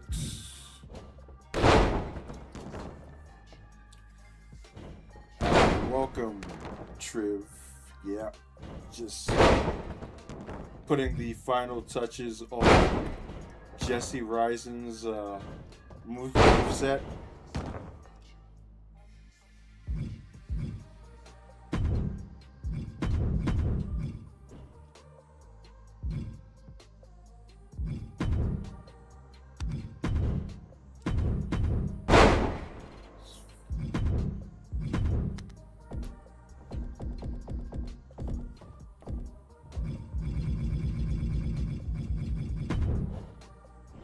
Sling blade.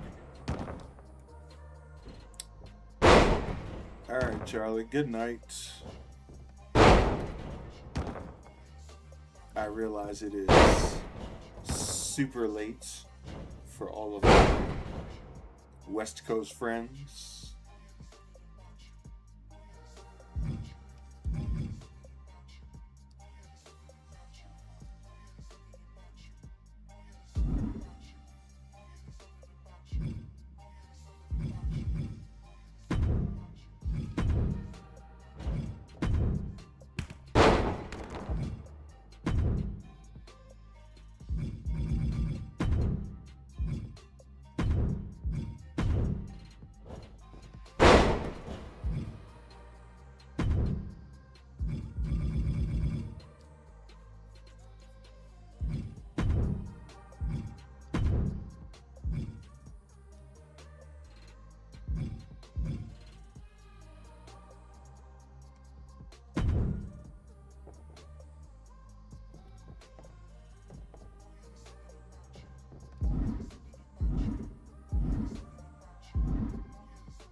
I think I like that.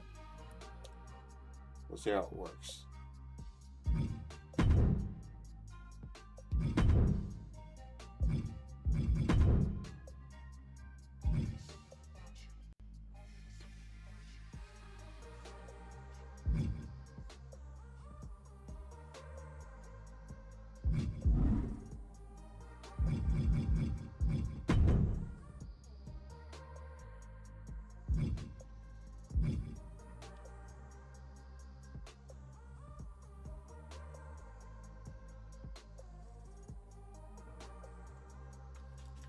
Oh.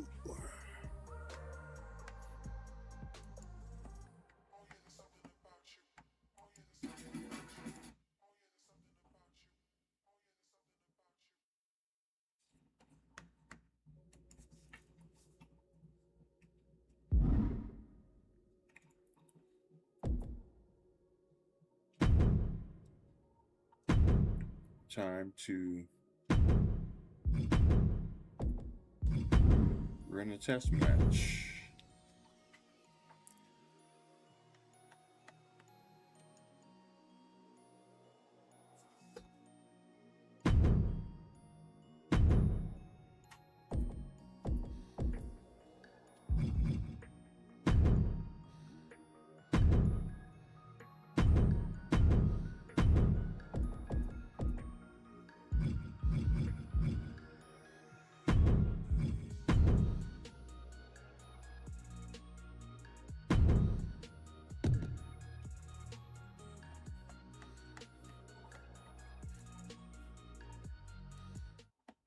And we'll use the entrance music because I want to see how they look.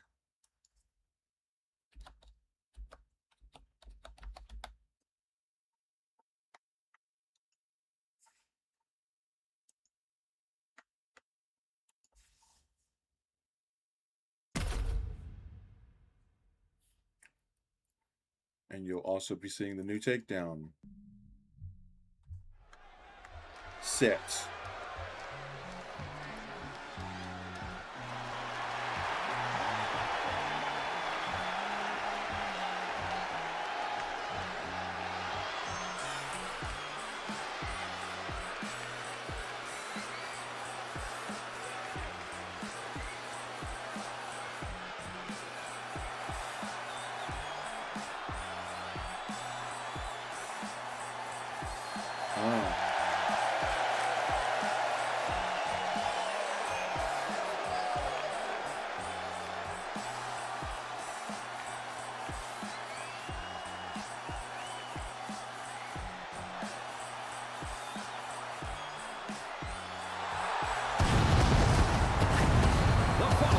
Is scheduled for one fall, making his way to the ring from Brooklyn, New York, weighing in at 244 pounds, Jesse Rice.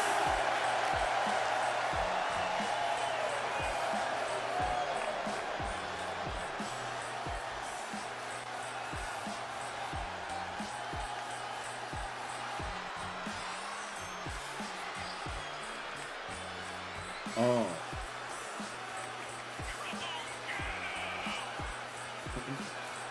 Basically, all farming his way to the ring.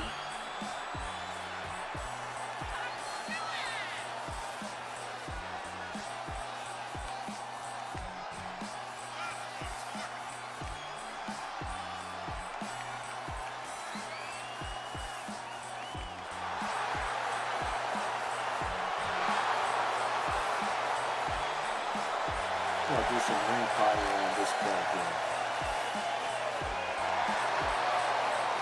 here. The Shawn Michaels probably. That would work.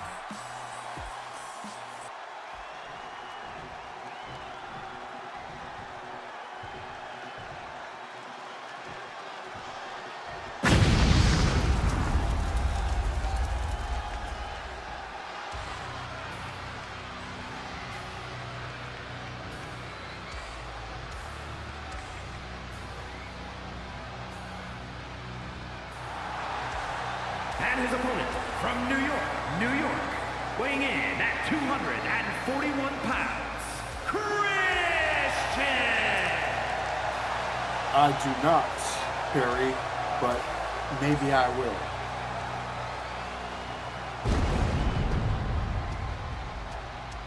That seems like it would be an interesting character to try out.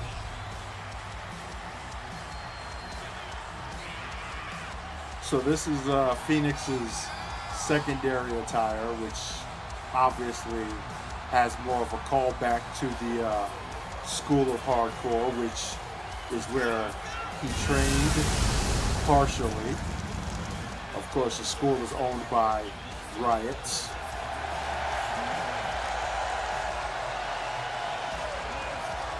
I got two versions of that logo, actually.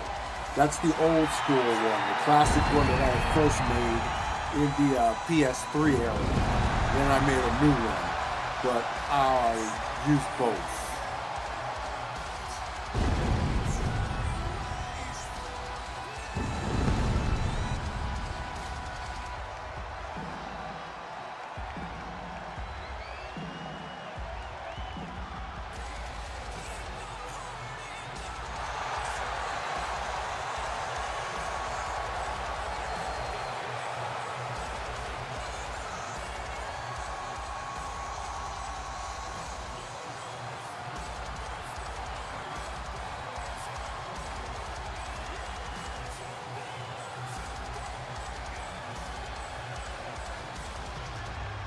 Looking real good, both of these guys. If I do say so myself.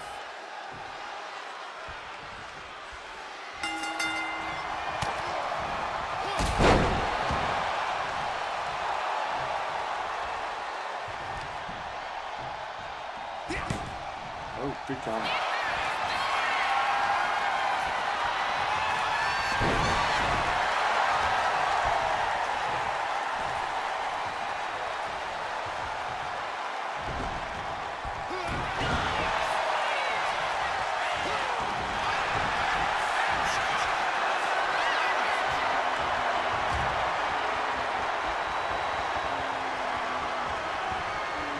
Clean break.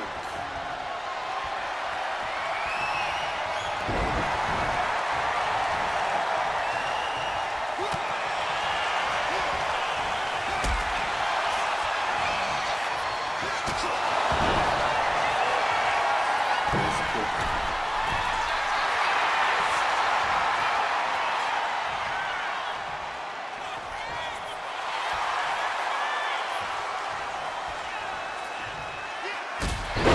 Okay, what were you doing, Eli? Get it together.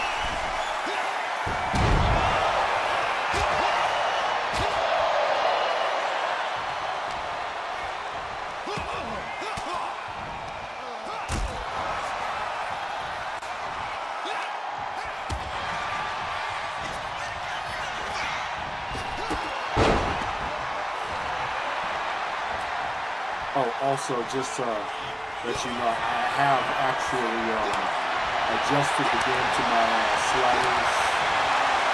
So, this is actually the normal pace that sim matches I have will be when I start making these videos. I still have that slider video on the channel, along with the stat adjustments.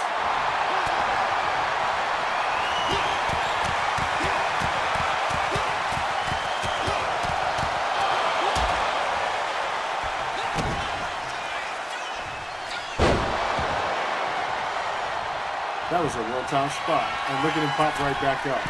Good no-sell, Jesse.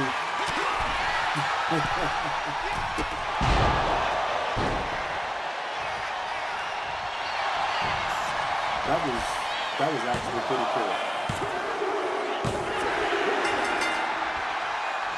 The finish was a little too early there. Okay.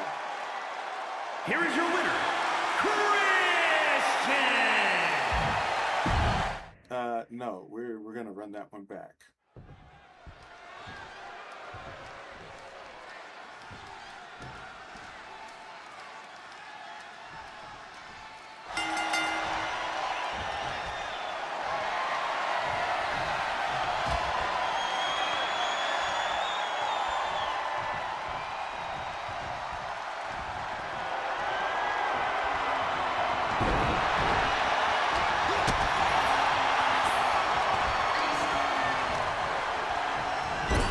Too early for springboard, Jesse.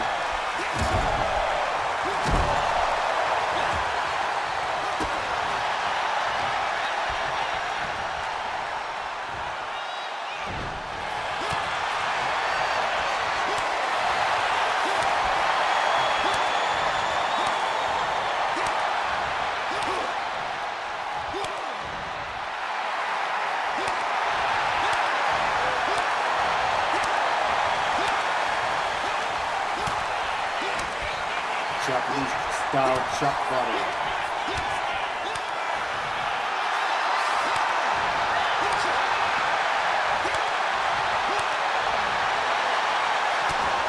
The camera angles definitely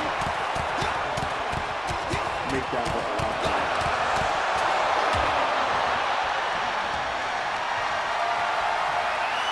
Oh no. That's it.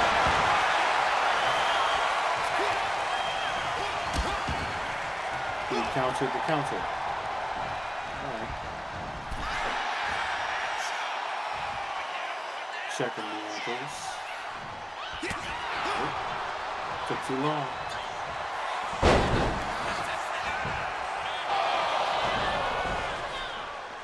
Nice little technical move there.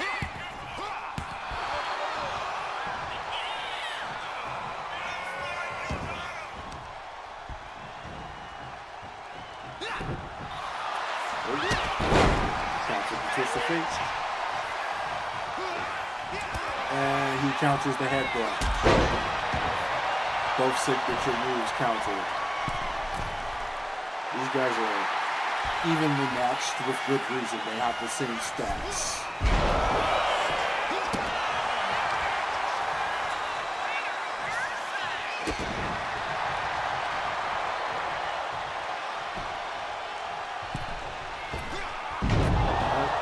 No score.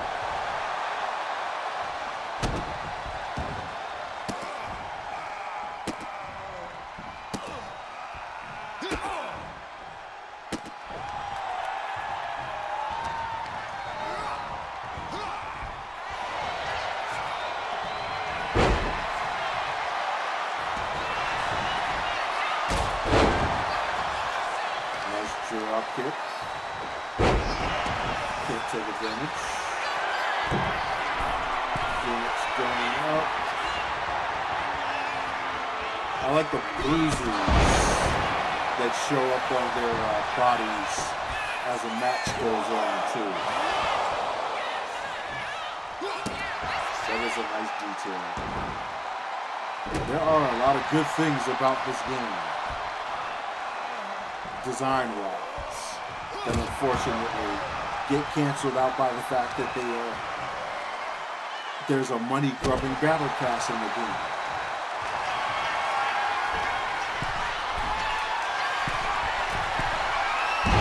Oh, scores of the Phoenix Splash.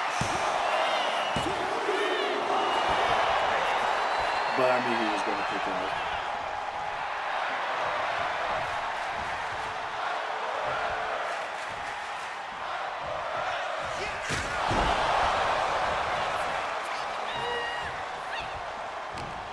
We're going to go for the sequence. Nope. Irish whip. Take advantage of it this time. There you go. Good job. There we go.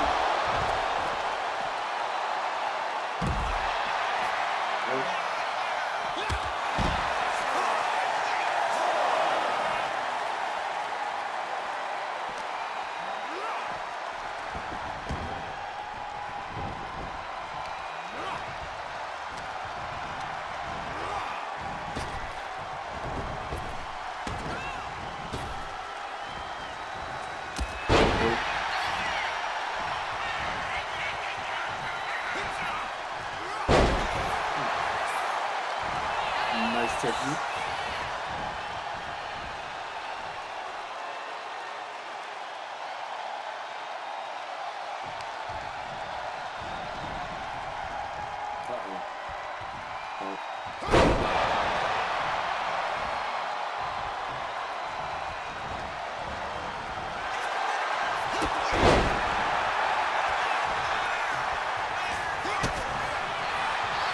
A little more offense from you, Mr. Rising.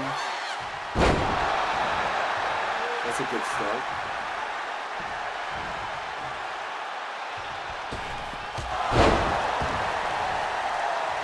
Clothesline.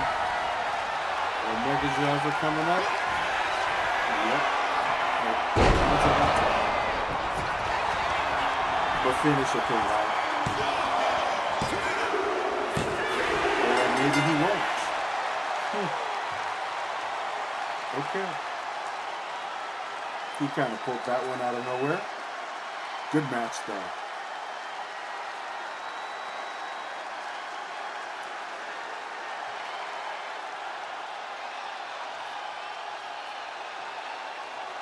I do have to find a way to get the matches to run a little longer, though. I might need to drop their offensive stats a little bit more so that they're actually doing less damage.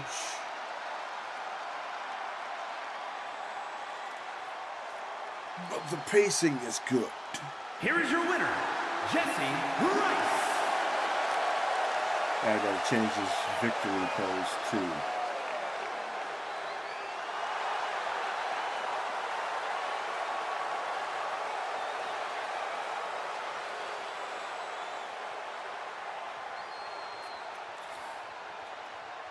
Oh boy. But I think I will end this stream because I know that it's about 2 o'clock or 2:30, close to, for a lot of people over on the East Coast. So, yeah, I will be back on here tomorrow earlier because I'm off tomorrow, so probably like afternoon or something. We'll see. Anyway, thanks for stopping in. Make sure you watch the replay because I did show off a couple of things. Almost ready for the first official downloads. Cyrus is already downloaded, but almost ready to put everyone else that I've made so far onto community creation. So we'll probably get all that done tomorrow. Until then, good night, everybody.